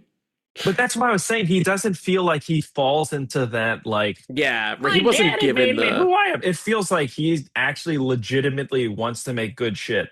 Right. And I think his filmography shows that he wants to make awesome stuff. Yeah, and I'm very happy. And if he can get the money behind him to do that, thanks to his dad or whatever connections he has, fucking great. Because the audience will win anyway. Because we're getting a fucking He-Man movie that's big budget. That's great. Yeah, I'm excited for the new movie. I'll just say that I am very excited for new Masters of the Universe. I think. Yeah, like I said, one occupies a nostalgia space. One is like the new fun toy to get to play with for Christmas. It'll be fun to have. This comes out June 6th or June 8th, something like that. This will be like one of the first big new movies I see when I move in my new place, in my new state. You get to see it in IMAX then. I'm probably going to get, if they show it in IMAX, do I think this is going to get IMAX showings? I don't know. It feels though. Doesn't it feel like it is a spectacle, big budget movie or like a blockbuster film coming out? I agree with you 100%. Here's why I say this. It's coming out the same weekend as Disclosure Day. Ah, shit. And I have to think Spielberg, IMAX is going to be like, they're going to bend the knee and give Spielberg all the screens. So do I think you're going to get to see Master of the Universe on IMAX? No. Oh, well, if you do, it's probably for like 1 week. Yep. At a shitty time. 10:30 p.m. You know the sad part is nowadays that 1 week is basically Wednesday to Friday. Yes. Like they don't have to change give a over. Shit. Yeah. Yeah. I think it'll be like Dolby and XD and other big, large formats for this. I don't think it'll get any IMAX, which kind of sucks. I would be very surprised. I will eat my words. Can I say, though, that this feels like the new He-Man? I love Spielberg. I think Disclosure Day is going to be good. But at the same time, I'm like, this feels like it's Yeah. better suited for the IMAX than a Spielberg film. I know I that's would probably agree. going to sound like a travesty, but I feel as though I'll have more fun with He-Man on a giant screen, whereas Disclosure Day is just going to be, it's going to be good, but I could see that probably in a Dolby screen and be happy. But I seeing a think big ass fucking fight I sequence, just want there to be more IMAX screens. Why can't we yeah, have both? Why can't we be yeah, like, get rid hey, of those toilet even theaters though in the there are back. Those two fucking major releases, we can get IMAX times for both. I don't know why this is so difficult, right? I think theaters just don't want to spend the money to like get rid of the old crappy. Yep. Like we always talk about, the Mad Max theaters that are just like filthy and by the toilet, and By there's the like toilet. they never fix anything, If and there's a new there's David no one Cronenberg movie, checking. they always play it by the toilet. You know I'm right. Crimes of the Future. This must be in the men's room screening room. Oh, I'm right. Crowds. The toilet's on your left. Hey, don't worry. If you have to take a shit, the toilet is not far You can hear the movie from the from the toilet. That's how close it is. Do you have to take a nasty, foul shit at the movies? You must be here for that new David Cronenberg. Step right up. We're here at the men's room, screening room. Yes, theater 2 for number 2. God. The number 2 you're gonna take it here. Yeah, dude. Holy shit. I would be shocked if this steals any IMAX screens away from Disclosure Day. Be shocked. I don't think it'll happen.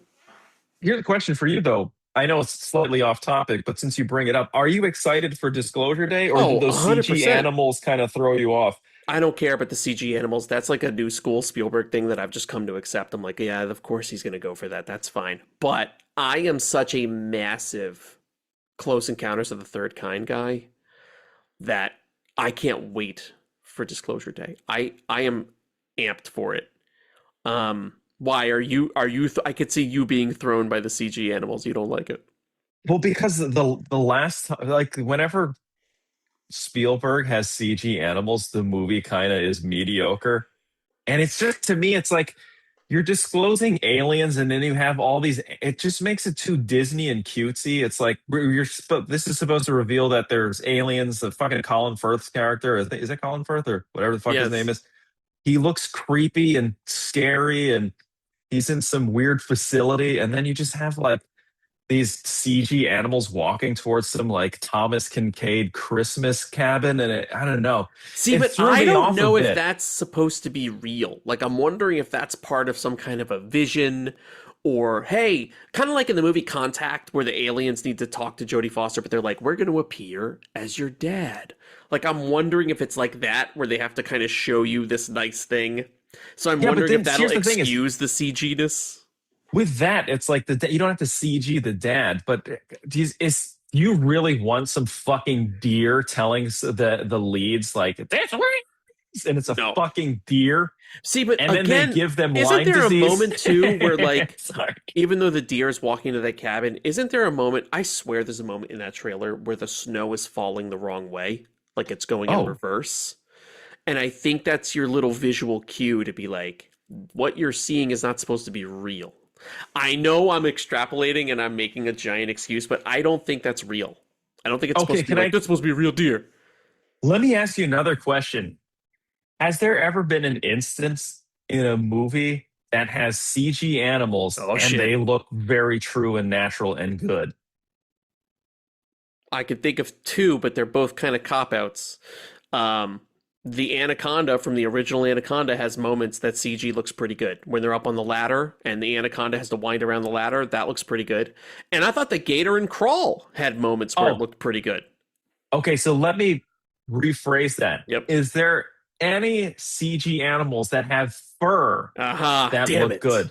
It's for some reason reptilian stuff because there's Looks a reflective nature to the skin. Yes. and it goes in water and shit. That You're can thinking of the things. goddamn prairie dog from Indiana Jones and the cave of the Not Kingdom only of the that, Crystal but Skull. anytime there's like I've seen other movies where they're like, and here's where we're gonna hunt buffalo, or like there's a fucking I don't know, some fucking bull charging. The proportions are always slightly weird. Yep. They I just never look saw a movie with real. coyotes, and the coyotes looked really fake. It was like a family went back home, and then they opened the front gate, and there were all these coyotes, and the coyotes looked really, really fake. What was that? By the way, there's something where effects artists cannot blend the light reflecting on the fur to feel as though it's natural to the environment, and it always throws me off. There's like a weird sheen where they just look composited on, or they didn't denoise it and then add grain to mask everything. I don't know. I've never seen CG animals where they weren't apparent. That's a fucking CG animal. All right, I got one. What about there was good moments and real moments, photoreal moments of the apes in those new apes movies, like Dawn of the Planet of the Apes, Actually, War yeah, for the Planet of the Apes. Those were pretty damn good. And those are furry. That looked pretty goddamn good, I thought. There were moments that were like very photoreal. No, okay, I will. But I'm with you. I'm with you. Sure. Like dogs and prairie dogs and shit. He's done this before, and you're like, I get that where the hesitation's coming from, because I do. Look, he's older. You know, I'm not trying to be that guy. I just have come to accept that certain directors, once they cross an age threshold, they're like, hey, I just want this thing in CG, and I'm just gonna do it. And nobody's around to be like, hey, that doesn't look great. And so we just kind of we all just kind of pretend it's fine. You know, that's kind of where I'm at with the CG animals. And Spielberg is a man of a certain age. I think it's fine. I'm like, yeah, whatever, it's fine. Is that going to make or break? Let me tell you, if you're enjoying Disclosure Day and you're in, Mark, and then that scene comes where the deer is doing whatever bullshit he's going to be doing, do you think that will take you out of the movie so hard that you'll be like, I don't like this fucking movie? Well, I like Spielberg enough where I'll probably, it won't bother me. If I'm in a screening room and no one laughs, then I'll be like, okay, fine, I'll accept it. I'm not going to let it bother me. But yes, going into the movie, there's going to be a part of my stupid brain, I don't know, I'm an ass, I guess, where I'm just going to be like, oh, this fucking guy's using CG animals, and now I got to fucking get taken out of a great storyline just because he had to use a fucking. Are you going to be like counting down the minutes minutes, like it's coming any moment now? It's coming. There it is. Yeah, I know. My brain is annoying like that. Ugh, dude. I hate me too. You know what it is? You know what it is? I think some of the like the prairie dogs and coyotes and shit, that looks bad. But there have been some furry creatures like in the Harry Potter movies that have looked pretty good. But I think it's okay, and your mind is able to accept some of the elasticity and the fakeness because they're not real, like hippogriffs and shit, right? Yeah. Things that are not in reality. The other thing too is like, at least with the Harry Potter movies, they're kind of fantasy based, and of course there's going to be a lot of CG elements already in it, whereas this one's supposed to be like, we're revealing aliens, it's supposed to be grounded, it's supposed to feel realistic. So when you suddenly throw in like CG-ness, yeah, it's, you know what it is, it's also like sometimes when you see those another one is like they can never get cars right. So whenever you see like an old Michael Bay movie and you're watching like Bad Boys 2 and you're seeing these real world cars get fucking wrecked, and then you go to a newer movie of today where they're doing like CG car chases and you're just like, that's not fucking real. There's something about it that just takes you out of the movie because it's like they're trying to make it too real. They want the movie to be very realistic, but then at the end of the day, they're using a very unrealistic approach to achieve it. And of course, audiences will pick it up. It's like you lose this sense of like, I don't know, like scariness to the film or like senses of danger because suddenly this very unrealistic looking thing is in the movie, you know? Yeah, I feel that. It's the cartooniness that shakes you. Yeah. You're like, it then makes you, it does. It's a blight. It doesn't look great. It's very much a stain on the white car where you're like, Like, I know you're like a good person and you just went to the car wash, but you have a shit stain on your white car. It's like, that's what I'm looking at. That's the thing I'm looking at on your car. Yeah, I get that. I get it. And the thing is, it's like, it's Spielberg. He did a physical effects shark movie. Like, imagine Jaws with CG now. It would just, you would not be as scared, I feel. Like, he should know better, you're saying. Yeah, pretty much. It's kind of like he started out his career making fucking fantastic physical effects. And this is supposed to be like his next big movie. I think, I don't know. I guess we'll wait and see. I shouldn't prejudge it too much and be a douche, but.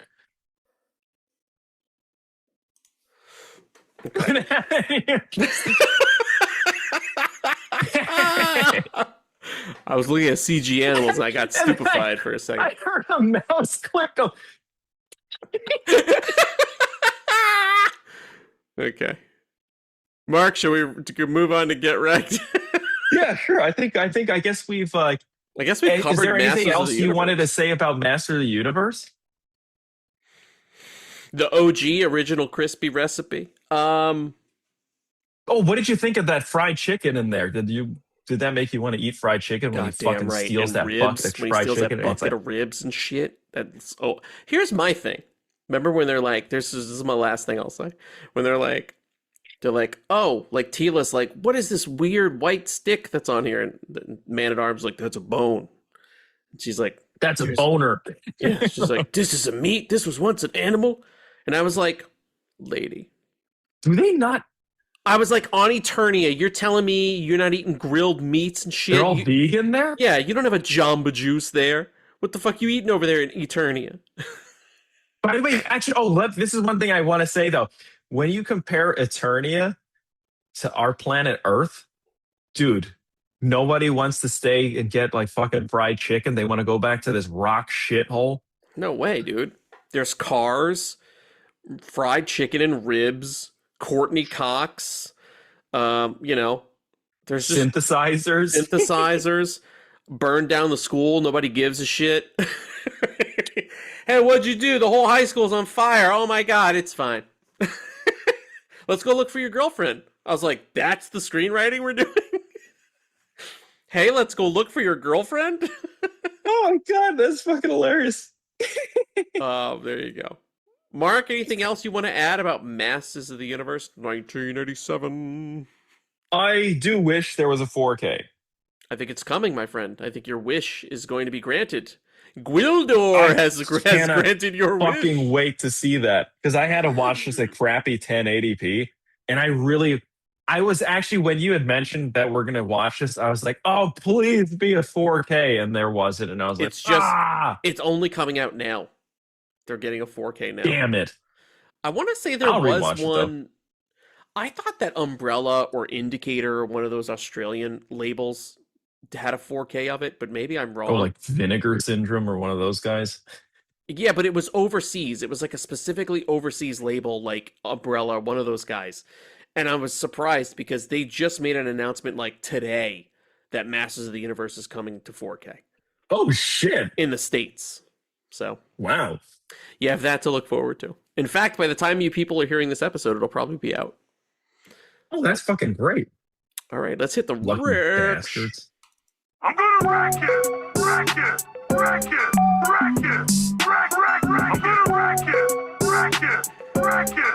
Wreck it! Wreck, well, I go on facts, not recommendations, but thank you. Gwildor ain't no CG animal.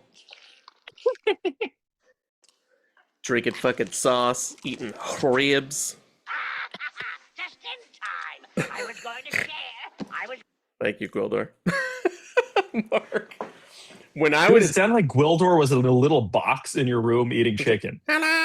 He's like super far away. When I was looking dead-eyed and clicking a mouse, I was queuing up that Gwildor clip. Hello, it's me, Gwildor. Holy shit, man, that's funny. Taylor? More Gwildor, goddammit. Yeah, this is the part. She's Barbaric world. Never think while you're hungry. I think we've wasted enough time. Oh, in your face, bitch. Damn. Mark, how many Rex do you have? I'm going to tell you something about me. I have 8. Oh my god. I have...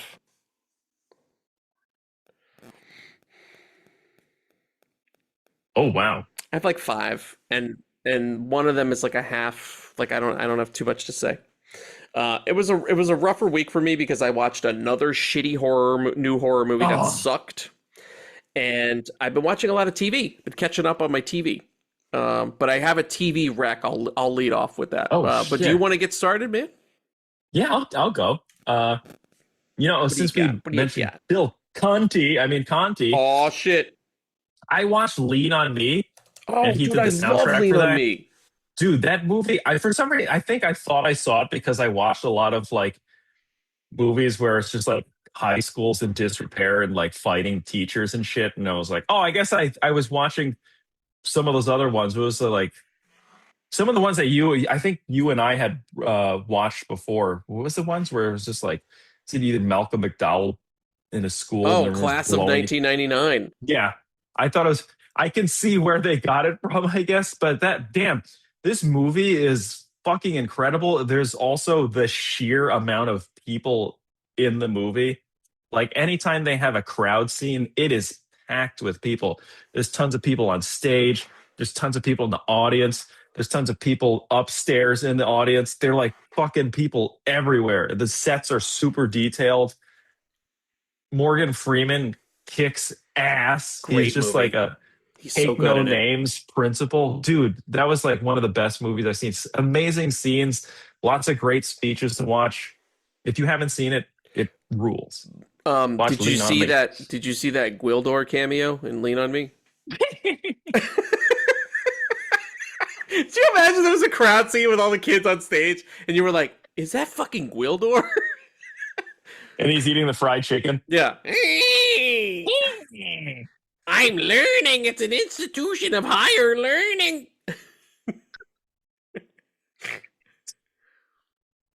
That movie was nuts, though. It was almost like, I don't know. It's fun to find. Well, not fun, but it's impressive to watch like a good movie after trying to start streaming shows that suck and go nowhere. Yep. Watching just new movies that have like no camera placement at all. It's just like shitty lockoffs. It's just you really need to watch just a fucking good movie to restore your faith in films, even if it's old. Some of the new stuff I was watching, I was just like bombing hard and like I was just turning shit off, which I normally don't do. But a lot of 2026 stuff is just ass.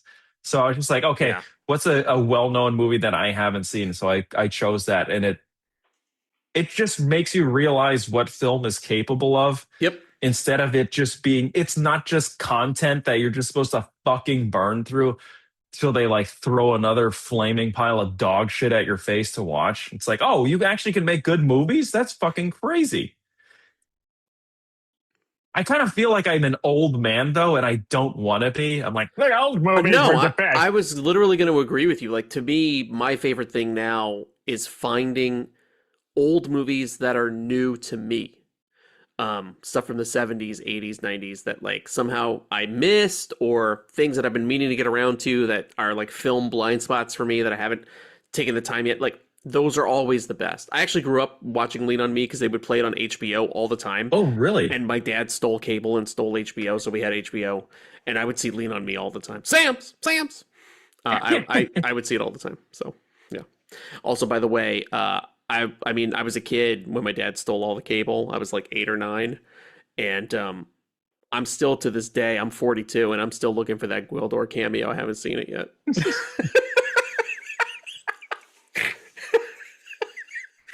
Just saying. Wait, Mark, do you want to do another one? Because you have so many. You want to go into Oh, shit. Yeah, let's see. What else should I do? I'll do I watched another older movie called All About the Benjamins, which was... Oh, with Cube. Ice Cube. Yes. Dude, that movie is really fun. I think, what was the other movie I saw? It was almost has a similar Oh shit! There's the one with Chris Tucker. Money talks. Money talks. Money Talks. Yeah. Same kind of things. A lot of the same tropes in a stadium throwing diamonds. But it was really well made. I couldn't tell what was going to happen next. It was a great cast, super fun. Yeah, that movie kicked the ass. I've never seen it, and you're making me excited to watch it because sometimes I just want like a simple early 2000s like bullshitty movie, and that sounds like just the ticket for me. Dude, the way it's shot, it's super dynamic. The pacing is fantastic. Oh, that was another thing I wanted to say. I noticed a lot of these old movies, it's like there's a ton of story packed into like 90 minutes or less. And I'll watch some of these new movies and they're like 2 hours of just like really boring editing, like super long takes of shit for no reason, just hanging on characters for like emotion. But all it is just like fucking filler. In these movies, they're like fast paced, tons of shit's happening. It keeps your mind going. You're not just like sitting there like, can we move on to the next fucking scene, please?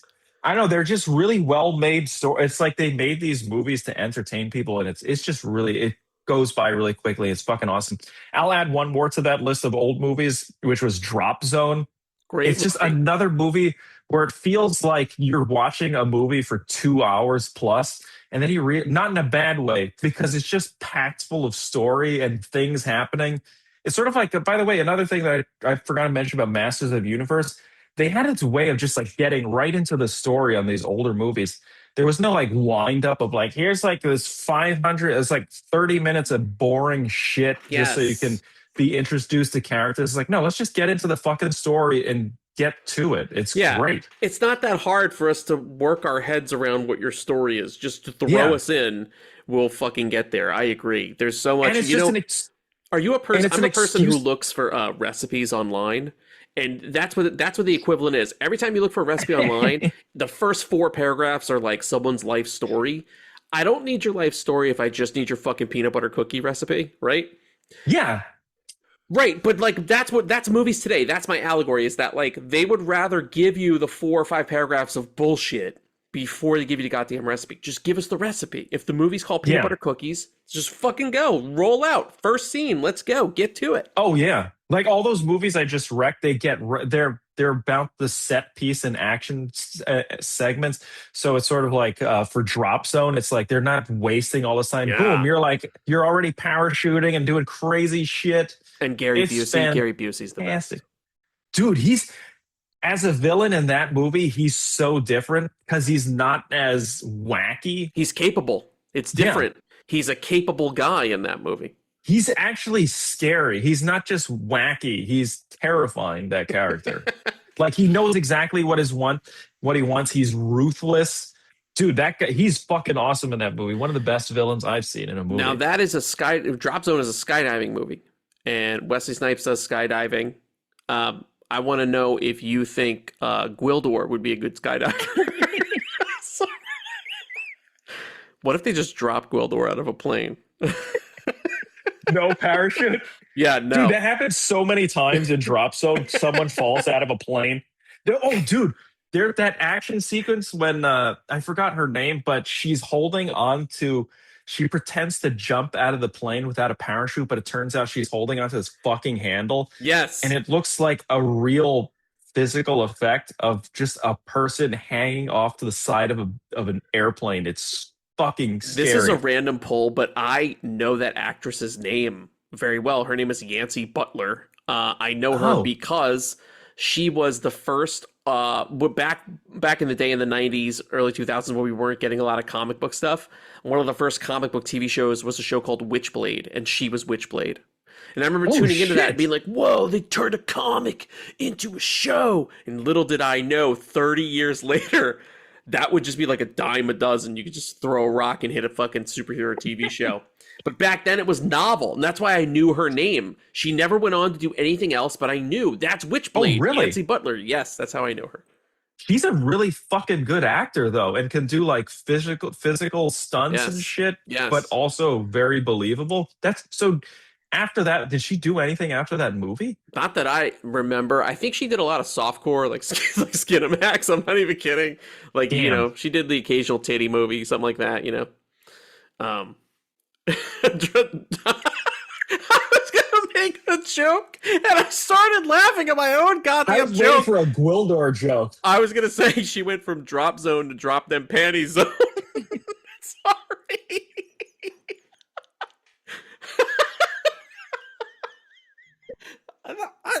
My allergy brain made me laugh and fuck up the delivery. I should have just gone for a Gwildor joke. How do I get Gwildor into this segment? Okay. Holy shit. All right, I'll jump in. Speaking of superhero TV shows that are a fucking dime a dozen, my first rec of the week. I have started finally Daredevil Born Again season 2. Oh shit. As you guys Dude, I recall, didn't even realize it was out till you mentioned it. oh yeah, he's back. As you guys recall, I was very into Daredevil Born Again season 1. So I knew when they came back, you know what the problem was? Because it's been out for a couple weeks now. It's been out for a while. I've just Oh been taking really? my- Oh shit. Yeah, I've been taking my sweet time because I'm just watching too many goddamn things. I'm watching too many shows is the problem. And I was like, you know what? This will be great because the longer I wait, the more I'll be able to like rack out 2 a night or something. It's so good. Listen, it's not as good as last season, but I'm enjoying it so much because I'm watching another show, another superhero show at the same time called The Boys. It's the final season, and The Boys is not good this season. And every week I'm tuning in because I've watched this far and I want to just finish the journey. But like Oh, you're a completist. yeah, I'm a completist. It's a curse. But like you see how exactly what we're talking about, the time wasted on The Boys, no go nowhere storylines, Oh, side quest no. bullshit that takes too long. And Daredevil Born Again does away with all that. It's like, who is Matt gonna fuck with this week? These things are moving into place. Crazy fight scene. Here's the guy we mentioned the last episode. Now he's here. He's gonna fight him. Like, great. Love the pacing. I don't want to give anything away because I know Mark, you'll probably eventually watch this. But Yeah. there you, sir. are some story points that are a little confusing. That's crazy to say in Daredevil, like Christopher Nolan levels of confusing, where I'm like, who is this person? Why are they talking? So I would say this, watching the previously on, the recap each week is a must. It's like, Okay. Oh shit. I would say definitely watch that recap every week. If not, you might be lost with some shit. Oh wow. Oh god. Wait, are they referencing stuff from way back when? No. okay. But just from last season, or there'll be crazy shit that like I somehow missed this season where I'm like, is that what that guy was talking about? Or it was like unclear.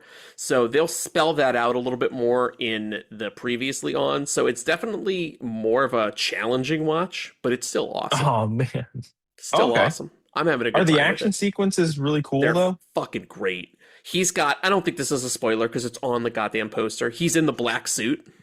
I don't know if that means anything to you. Oh shit. But yeah. in the comics, Daredevil went through a couple different suits. Probably the most iconic is the red one, but he's in like a black suit with like the red DD like painted on. Oh cool. It looks so Does badass. it look good? Yes. The fight 'Cause scenes I'll be honest, are some great. of his suits look like ass. His suit looks good. Sometimes it depends on the angle. Sometimes his faceplate looks a little too bulky, but sometimes it looks fine.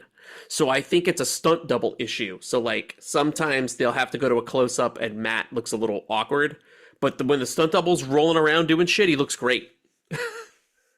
So Daredevil season 2, man, Born Again season 2, it's good. The Kingpin is really great, of course, same shit. I'm waiting for things that have, this is the only bummer about waiting a bit, is some things have been spoiled just on the internet. Oh no. I open threads. Your threads is Repo Men and Tinder dates. My threads is like, did you guys see look who's on Daredevil this week? I'm like, God damn it. That's why I have to be very careful with what I watch on like YouTube or some of these other sites. Yeah. Because the moment you start looking up shit, the next thing your feed is just It's filled full. with people spoiling shit. And IGN is the worst. They'll put a fucking spoiler in the headline. They won't even hide it. The first image in their carousel is the spoiler. Fuck them. Ugh, Crazy how fucking corrupt they are. douchebags. Anyway, Daredevil Born Again Season 2. It's my first rec. Mark, what's next for you, buddy? All right, I'm going to go with something that's kind of similar to what we watched. I saw this amazing Chinese film by Ringo Lam. It's called Burning Paradise. The story gets right into it. It's like it starts off right on an action scene. These two Shaolin monks are being chased. They meet with this woman. They're being chased by this army. They get captured and they're taken to this place. This thing is called like the Red Temple. And it's just, dude, it's kind of like Apocalypse Now mixed in with like, it's crazy. So this Red Temple is like, this general was super ambitious, and the emperor is like, this guy's too ambitious. He's fucking insane. So he's like, I'm stationing him at this Red Temple, and he can do whatever the fuck he wants. It's like in the middle of nowhere. It's a fucking desert. Like he can be a maniac there and like run this region and just be a piece of shit and ambitious and rule the area. And the guy has this he basically turned this temple into a castle that has traps everywhere.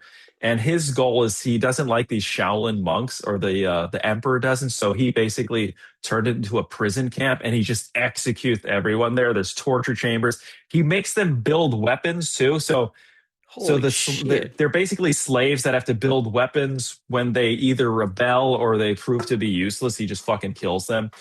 They try to escape, but there's so many traps, like floors give way, a wall will start moving with spikes and push them into a pit. And then once they're in the pit, this fucking gate overhead just shutters them in. So they're just locked in. Whoa. And it funnels people to different areas. The action scenes and the fight sequences are fucking awesome. It's super dark though. It has its moments of humor and it is funny, but the villain is just a fucking scary psychopath. Shit. And he's also into art, so he's doing these creepy paintings, and he's like, because the Buddhists believe that, like, it's like Buddha's in heaven. He's like, Buddha's in hell, and he loves torturing people. Whoa. This movie's fucking crazy. What's this called? It's called Burning Paradise. Burning Paradise. It's insane. It's kind of like the sets do look like something out of Willow, so they're kind of like really dark and gritty. The costumes are really cool. Like I said, one of the scariest, weirdest villains, and he's just like utterly insane. Oh wow! He's this general. Vinegar Syndrome has a blue. Oh shit! I can actually show you right now. Yeah. I hope they have a 4K for it. They don't. It's a blue. That is a great cover, by the way. That looks dope. It's available for $25. You never get anything on Vinegar Syndrome under $40. Dude, That's I'm totally gonna buy that. Wow, that looks dope. Okay, here's something funny. On my TikTok channel, it's like, I finally found a cool Chinese movie. Let me introduce people to it. Dude, it got like 1 view, probably from my cousin. So I'm trying to introduce. So I hope people that watch this check this movie out. It's fucking awesome. In the first part, it's like an anime that he chops a horse in half and chops a rider in half, and this fucking torso lands on the floor, and you just see this horse charging off with like the legs and the other part of the torso just shooting blood out. Dude, whoa. This movie's crazy. Holy shit. I also love that you pissed off the Ellisons just like I did. Yeah. And now you're only getting one view. One single solitary view. Pitching a Chinese movie and it got 1 view. Wait, did it update? Was that just like a glitch? Dude, I'll show you now. I bet you $1,000 that it's still. Let's do this live. Here we go. Is Mark's Burning Paradise TikTok? All right, ready, guys? Still at 1 view. Oh, I wonder if you can see it. Look, it's still at 1. What the hell? Oh, also, here's a draft of something I was going to release with you in it, and then your account vanished. And my account vanished. Anyway, it's a dope movie. I think you would really like it. It's super entertaining. It's not a super long movie too, but it has a lot of fantasy elements in it as well. So if you want like a good like sword, like there's not much sorcery, but there's weird shit and there's people floating around and stuff. And dude, also because he's a controlling fuck, he likes controlling people. That's his thing. And because most people like push back, he has just like a basement full of dead women. Whoa. So the thing is, like, he's also a necrophiliac. It's a very Oh, dark, weird movie, Jesus. but it's also like very well made. There's good humor. The heroes in it are really cool. And it just, I don't know, it's just a really good roller coaster ride. It's like going through an HHN ride. It's fucking awesome. Damn. Okay. I'm excited about it. I'm also excited that Vinegar Syndrome has a blue of it. I might check it out. Question for you about Burning Paradise. What part of the dungeon is Gwildor in? Is he in the necrophilia area? Is he okay? I hope he's okay. Oh, he's totally in the necrophilia area. Oh, God damn it. I'm surprised you went for that. I was like, surely he's going to be like, don't make another goddamn Gwildor joke. And he went for it. All right. I'll cut in here. I'll do maybe my most unexpected one next. So I just did a TV one. So the rest of mine are movies. So I've been on a John Grisham kick, right? Last episode, I talked about The Client, and I talked about, what was the other Grisham I watched? Well, I've talked about The Firm previously to that, all that other stuff. Dude, I watched The Pelican Brief. Have you ever seen The Pelican Brief? I have not. It's good. But let me preface with this. I'm wrecking it, but I want you people to know that the first 20 minutes of this movie are incredibly slow and dry, and I will tell you why.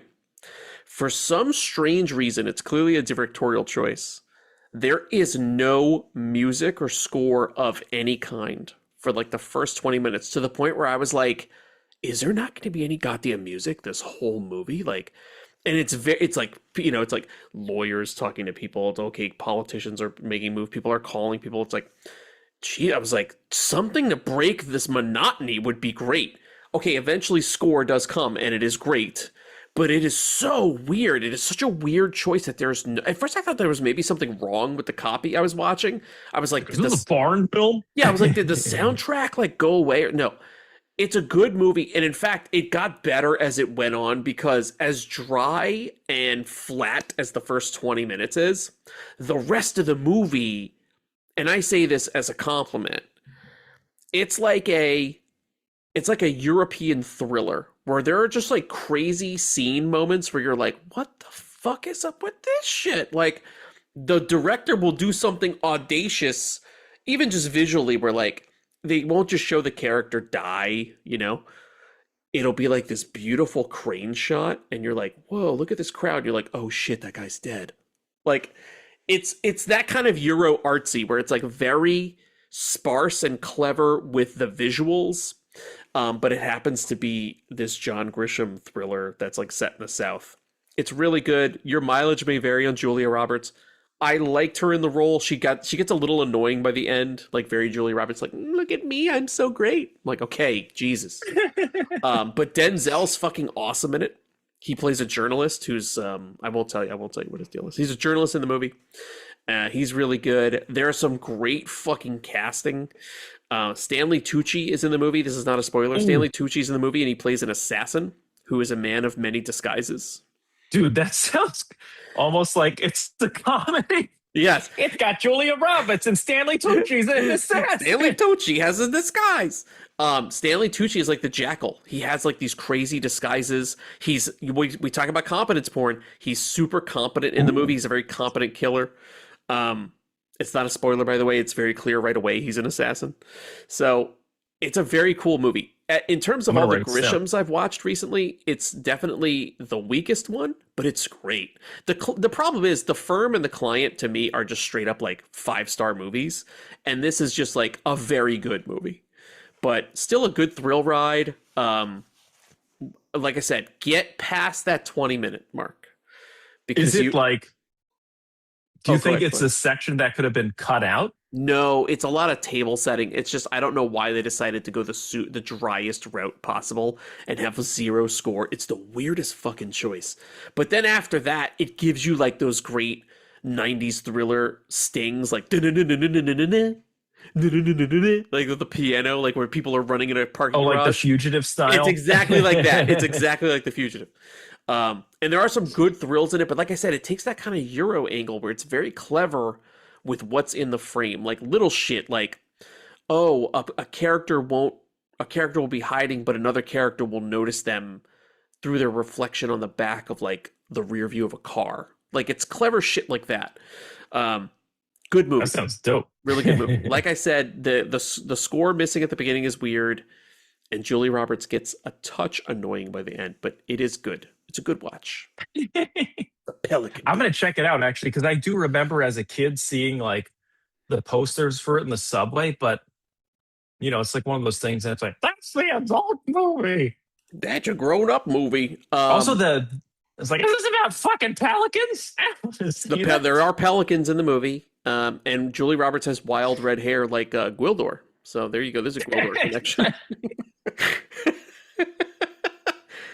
I wish it was Gwildor instead of Julia Roberts. That would have made the movie way better. Billy Barty as Aaron Brockovich. Starring Billy Barty. I'm just a single mother trying to go to law school. He's playing a woman. He's still playing a woman. He's still playing the female part. Mark, what's next for you, buddy? Holy shit. Oh my God. Oh shit. How many do you have left, by the way? I have, one of them is going to be real easy. It's going to be quick. I've got 1, 2, 3, but like I said, one of them I'm going to breeze through. Okay. Let's see. I'll do 2 that I can kind of pair together. I guess they're both like crime stories. And I think I talked to you about it. I watched Jackie Chan's Crime Story, which has some dope action sequences. It does have humor, but it's a little bit more serious. It's more grounded in reality, but they put Jackie Chan through the ringer in this.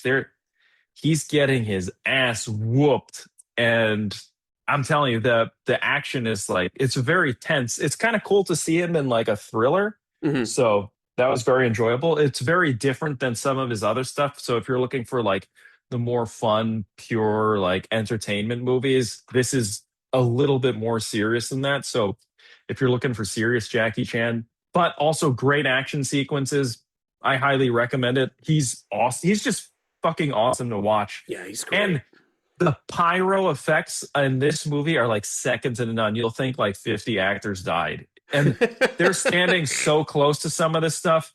The way this is, by the way, I did say this is based on a true story. I think I told you that, but it does not play like a movie that's based on a true story. It looks like they exaggerated it to make it super fun. It's really cool.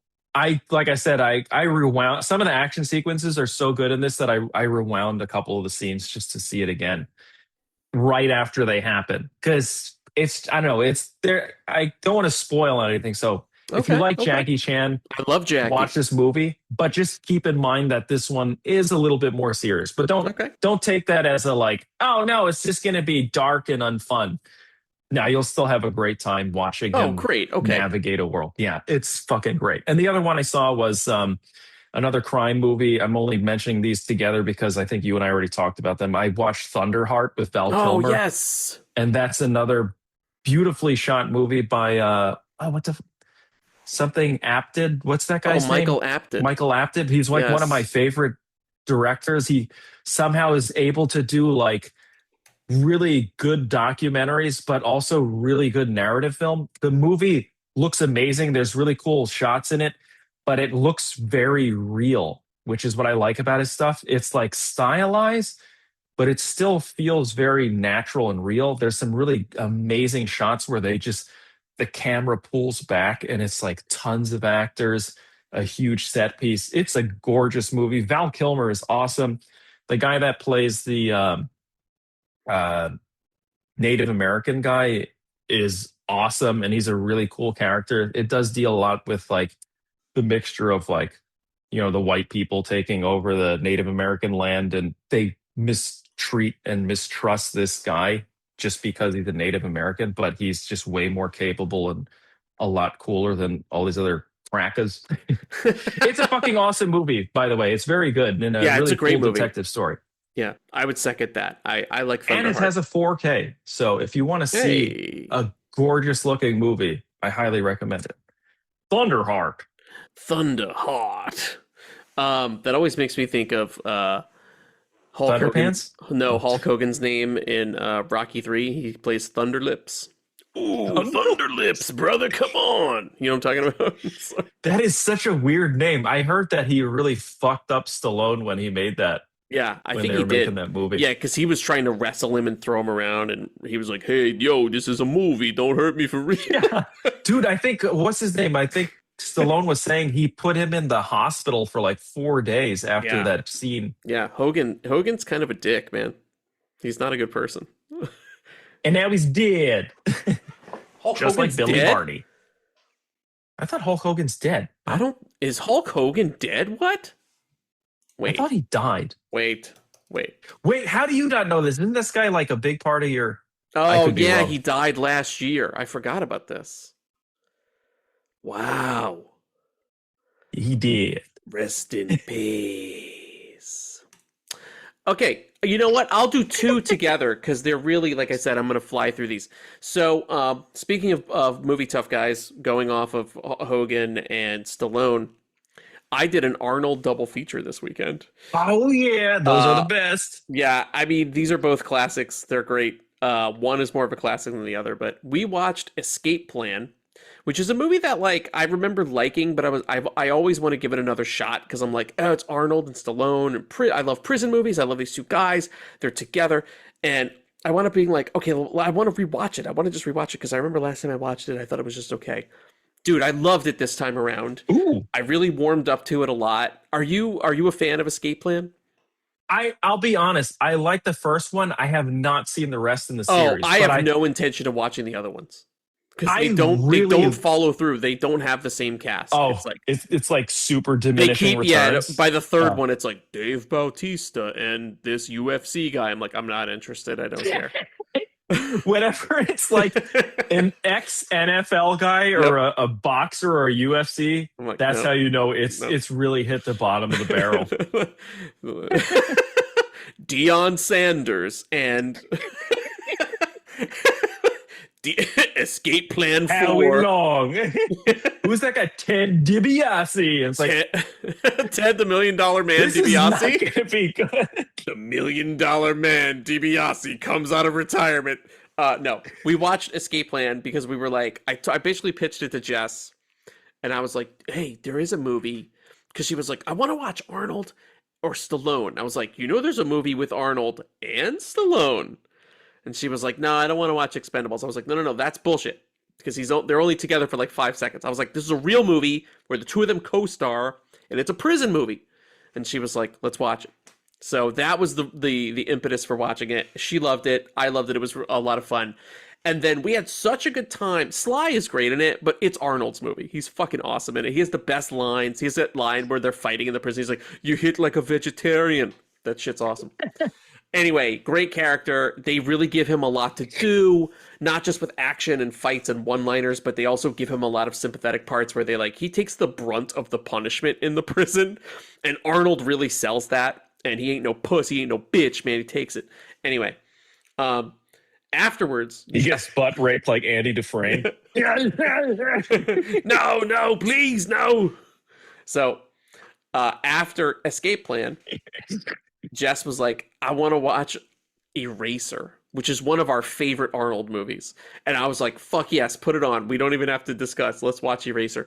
So we did an Arnold double, Escape Plan into Eraser. Eraser is a 5-star classic. Like, it's a movie I grew up with. I've watched it so many times, and I'm happy to report it still holds up because it's fucking excellent. Yes. And it made me excited because that 4K is due out any day now. I got a 4K steal for the 30th anniversary. It's been 30 years of Eraser. So, man, that's going to look fucking awesome. It is a cool movie. That is like so good. It's so entertaining. By the way, again, and I think I brought this up on our Top Gun Maverick episode a few years ago, Top Gun Maverick straight up steals a scene from Eraser. Oh, really? In the beginning of Top Gun Maverick, when he pulls the 10 Gs or whatever it is, and he parachutes back down and he lands in a junkyard, 2 kids see him, And he goes to the diner and he's like, "Where am I?" And somebody goes, "Earth," right? And that's the joke. In Eraser, after Arnold is dangling out of the airplane and he parachutes to Earth, he lands in a junkyard and two kids find him and he goes, "Where am I? Hurry, where am I?" And the little girl goes, "Earth, welcome." Oh shit, that's right. Doesn't he like land hard on a car? He lands on a car because he pulls the secondary chute like way too late because the first chute wraps up and almost kills him, and he lands on the car and he pancakes the car, and the little girl's like, "Welcome to Earth, Earth, welcome." And I was like, "Hey, I'm here to tell you again, Top Gun Maverick straight up stole this joke and stole that scene." That is a good ass joke, by the way. I like both movies, but remember they that. stole that shit. Tom Cruise stole that shit. That motherfucker. Stole. Well, he does love movies, so he's got a lot of influences. I like that. You know, to be honest, that's cool. He's got an influence from a fucking Arnold movie. Good for him. That would have been cool, though, if he name dropped it in interviews. If he was like, "Hey, I know that's an homage to Eraser. That's a movie a lot of people like." He took full credit. He's like, "Yeah, that's me." It would be funny if he landed in it and just did the Arnold yell. I would have accepted that too. I'm being erased. I mean, Top Gun. So there you go. Mark, what's next for you? By the way, can I this one thing about Eraser? Oh yeah. As a kid, I remember that being like the most talked about movie amongst the kids. They're like, "It's this fucking gun, and you can see through the wall, and you can fucking have the rail gun." Oh, the And rail all these guns. kids were just like losing their shit. Dude, how when fucking Arnold awesome that when rail Arnold gun is. comes out with both rail guns and he's like fucking shooting, and you could see the fucking that is rings so in the air cool. when he's like just shooting faster than the speed of light. Shit's so awesome. Other awesome part is when he shoots the alligator at the zoo and he's like, "Your luggage." Yes. You know what's funny? For the longest time, I forgot that was from Eraser because I Yes. would just see it. Yes. Just that scene. And I was Dude, like, oh Eraser shit, that is- has the airplane part where he's hanging out of an airplane, the alligator part where he's got to get away from a bunch of alligators, and railguns. It's one of the best action movies ever. It's great. Dude, I cannot wait till we watch that. I haven't seen it forever, but I Oh, am God. waiting to see a 4K. I That think to the me is 4K like- might be available now digitally. So, because it's literally, we're days away from that coming out. So, Oh, that's I would fucking think great. you would be able to find a 4K like right now. Damn, we are living in the golden age of all these old movies that we used to watch. Holy And it shit, looked that's fucking great. awesome. Like, I have had the crappy Blu-ray that they released like a million years ago with no features, bare bones, shitty tray. It looks like they fucking photographed it through like a fucking beer stein. It just doesn't look good. So I actually went up watching the digital of this because I was like, I want to watch this good. And the Digi, I swear, was 4K. Like, it was the cleanest Eraser has ever. Oh, that's looked. fucking awesome, man. Yeah, Yeah, it's fucking great. You should definitely rewatch it. I will. There's sir. also that super awkward part. It's like a total day player. It's like a featured extra guy. Where like at the very beginning when Arnold makes the swap for the witness protection, there's like a super fucking bad actor who looks at the people and he's like, say hello, you've just been erased. And then he shuts the door. I laugh at that guy every time because his fucking delivery sucks. His delivery is so bad. Why did we keep him in the movie? Is it like one of the producers' family members? Dude, it's like a fucking featured extra. I'm like, why does this guy have lines? Why him? Why do we pick him? You could put anybody in this part. It's one line. Yeah, I really need to rewatch this now. Say hello. You've just been erased. I'm like, why is he saying it like this? Go back and watch that scene in the beginning. That guy sucks. He's fucking terrible. Holy shit. Mark, what's next for you, buddy? Wait, how many more do you have? Is that I only have You done? one. But you know what? Nah, fuck it. I'm done. That's it for me.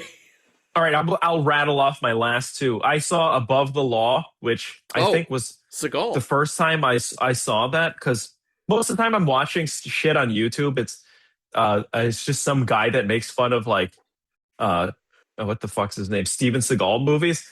So I was like, let me watch some of his. It's like there's got to be a reason why this guy was so big. Let me watch one of his older ones, and it's like fucking I think directed by Andrew Davis, the fugitive Yeah. dude, Yeah.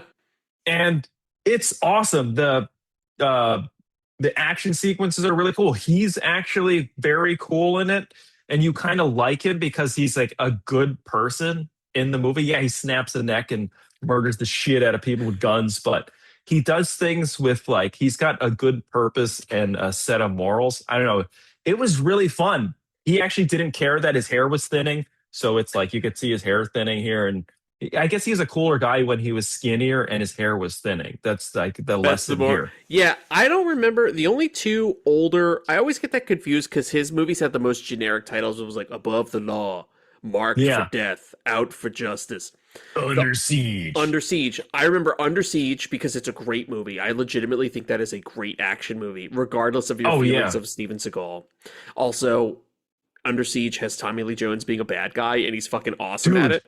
Their fight sequence is so. When I was a kid, I fucking loved that fight sequence so much. It also has one of my favorite jokes in a movie, Under Siege, where the water's leaking into the boat, and there are all these guys like in the engine room, and the water's rising, and so they start trying to send a signal out, and the only way they can do it is through Morse code. And so a few decks above, Erica Eleniak, the hot chick in the movie, hears tapping on the wall, and she's like, "What is that?" And Skull's like, "It's Morse code." She's like, "What are they saying?" And he listens, and then he goes, "They're saying, get me the fuck out of here." And it's one of my favorite jokes. It's an underrated joke, but it's a fucking great joke. The only other Seagal movie I remember is the one where he's fighting the Rastafarians. And I want to say it's Marked for Death. Is that good? I remember being awesome, where he's like fighting like a Jamaican gang, kind of like the Jamaicans from... They're kind of like the Jamaicans from Predator 2. Like King Willie. Oh, cool. Yeah, like, I love those characters so much. I want to say it's him versus the Jamaicans and the Rastas, and I think it's called Marked for Death. But again, I always get confused with his titles. So if you saw Above the Law and it did not have Rastas, then I'm right. Because Out for Justice is the one where he fights Flat Top from Dick Tracy. That's the bad guy in Out for Justice. Oh. So shit, if you didn't see either of those... Out for Justice good? Out for Justice is pretty good. I would say Marked for Death is like the one. That's like the top one. I would say, yeah, Above the Law, Marked for Death, and Under Siege. Those are like his movies. You can go to bat for Out for Justice. That might have been like the last time that he was decent. Some people like On Deadly Ground. Have you seen that one where he's like the EPA agent and Michael Caine is the bad guy? Wait, what? Michael Caine is like a fracker. He wants to frack he wants to frack hard, right? So he wants to frack in this frozen area for oil, and Michael Caine. And Steven Seagal works for the EPA. What a weird... And he's got to shut Michael Caine down with his hop keto shit. I work for the EPA. You know what I'm talking about? Holy shit. On Deadly Ground. I don't like that one as much, but it has its fans. I think they're like...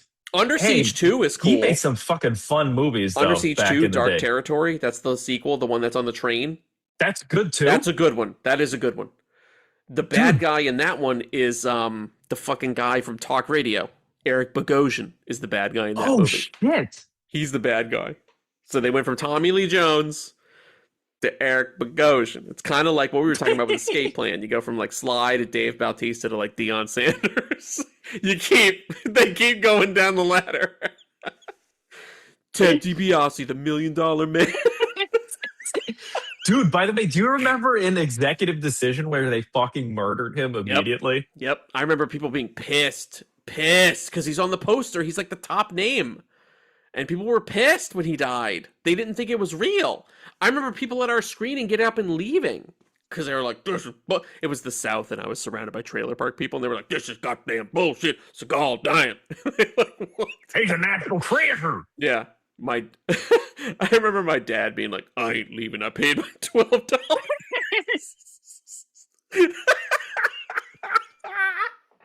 He's like, listen, my dad was a cheapskate. He stole cable. He fucking stole that shit. And so if he paid money to go to the theater, he was not leaving.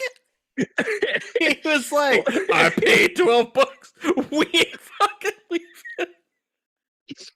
Oh, that explains why you stick through crappy shows.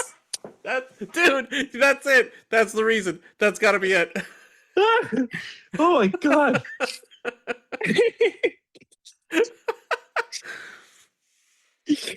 Oh my god. Mark, did you like Above the Law? I loved it, dude. Pam Grier's in it and she's great. Oh, she's great. She is great. She actually is like a phenomenon. It's weird. It's like she feels kind of out of place because she's so damn good as her, because her character is like Steven Seagal's partner and she's legitimately worried about him, but the way she acts makes you feel like she's actually a great friend. That's actually it feels like a real friendship, or like she's a real friend to Steven Seagal. It's very cool. Okay, I just Googled it. Marked for Death is the one I'm thinking of, where he fights Marked all for of Death. the Jamaican drug lords. And Okay, I'm gonna watch that. yeah, I just remember there's a crazy part in like a jewelry store, and your boy Keith David is in it too. Oh, wait, which one was this one called again? Marked for Death. Marked for Death. Okay, well, let me write that down. Yes, the Jamaicans mark him for death. I'm dead serious. I think that's where the title comes from. By the way, there's a movie that Steven Seagal is in, and his character's name is Cock Puncher. Are you serious? Yeah, it's called The Onion Movie. What the fuck? Hey, dude. Cock Puncher. Which is the one where he fights Gwildor?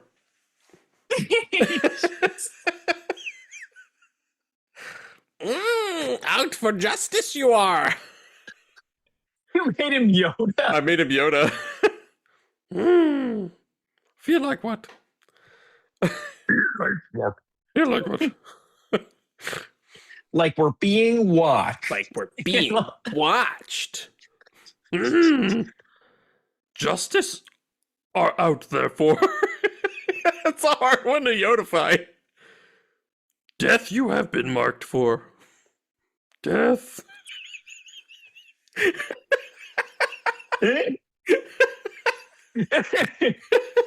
Holy shit, that was pretty good. Goddamn. You know they got to emphasize that last word with Yoda, so his little puppety eyebrows can kind of arc up a little bit. And then it does that like cross dissolve for the wipe. Yep. From corner to corner. From sea to shining sea. Shit. Okay. That does sound like a Steven Seagal movie. From sea to shining sea. Under Siege 3. Oh shit, that's a good title. There you go, Under Siege 3, From Sea to Shining Sea. And this one...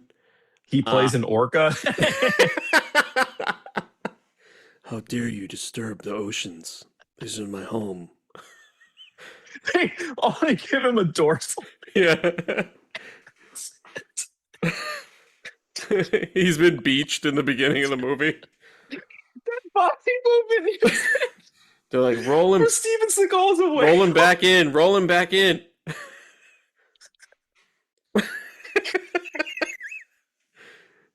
Come closer so I can fight you. Oh my god. He is good in an Under Siege. He's really good. That Morse code joke is a good joke. They're saying, get me the fuck out of here. Holy shit. Oh my god. I have one last one, and it's called, this will be the last. It's one of the best pieces of visual storytelling, and the effects are surprisingly good. It's a movie with Jerry O'Connell. It's a very old one, and it's called Joe's Apartment, which is based on some MTV short. With the roaches. Dude, I hate roaches. Great movie. It's so fucking gross, man. The effects they do with the stop motion and CG roaches, they look very real. And I was super high when I watched it, and it made me laugh my ass off. But it was just Were you like checking the corners of your house for roaches? Dude, you were like, oh, okay, shit. so I like to lay down on my rug and look up at my TV. The whole time I kept thinking like a roach was like on you. Fucking roach antennas were just like swiping my skin. That movie was fucking disgusting. But the effects work is amazing, and the opening title is like gorgeous. And it's funny, right? I remember it being a funny movie. I haven't seen it since it originally came out, so it's been like 30 years for me.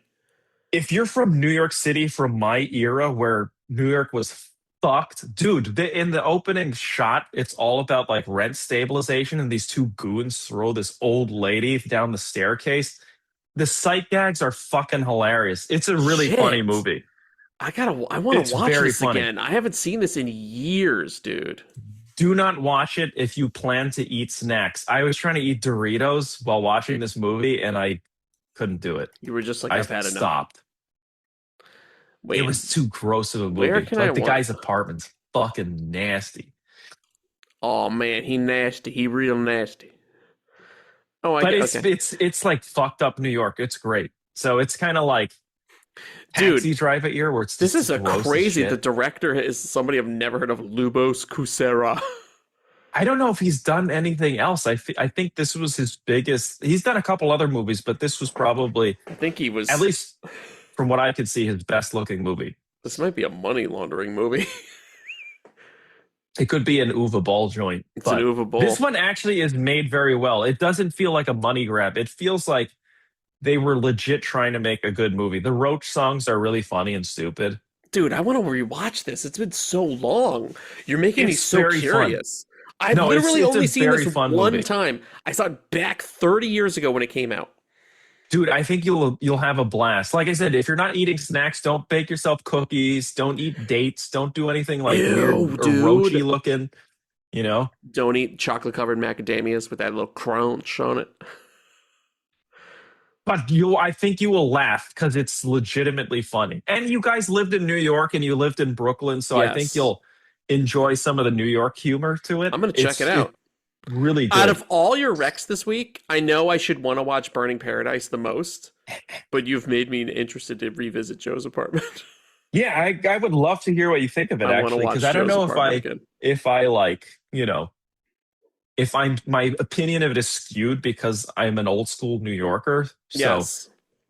like I don't want to root it for you because if you haven't seen it in a while, I don't want to spoil any of the jokes. I think you should just experience them as they happen because it's kind of like it's like the Zucker and Abrams comedies. It's just like relentless gag jokes. after Yeah, gag. and they're really well done sight gags.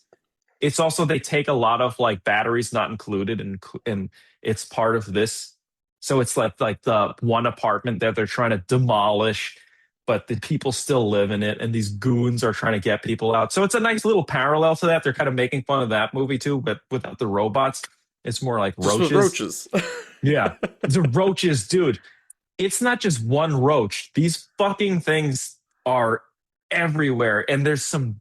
And okay, this will be the last point I make. It's, you know how sometimes they use those other roaches where they're like cuter and they're more rounded. They're not as Yes. freaky looking as like the New York Grosso roaches. This one is not those roaches. It's the New York disgusting, creepy, leathery looking, death proof fucking ones. And there's like holes in the fucking wall and they're like pouring out of it. Oh, Jesus. And they go on people's faces and shit. And sometimes they're animated and you'll think it's real and then it'll start talking and shit and you'll be like, oh. Anyway, check the shit. There you go. Joe's apartment. All right, Mark. I think that's it. We gave you Steven Seagal.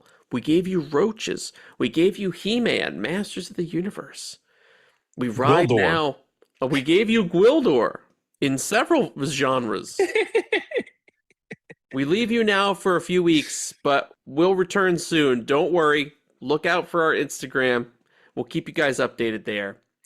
But for now, that's it. We're out of here. Peace. Peace.